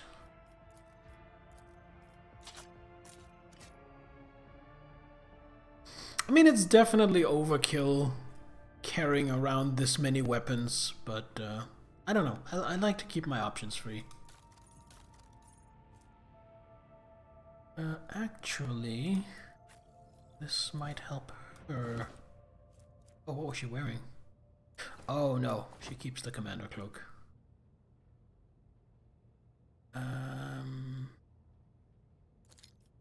give her this. Just, at least it's in use then. Give her this and this. If I'm having a steak, I am very hard. I am very hard. Hello, Jibby. Good to see you. How you doing? I am afraid you will be mad at me, but I am just wrapping up for tonight. I've been going for almost 4 hours. Sorry, buddy. That's terrible. It is terrible. I am very sorry. I will try and make it up to you sometime. Stream forever.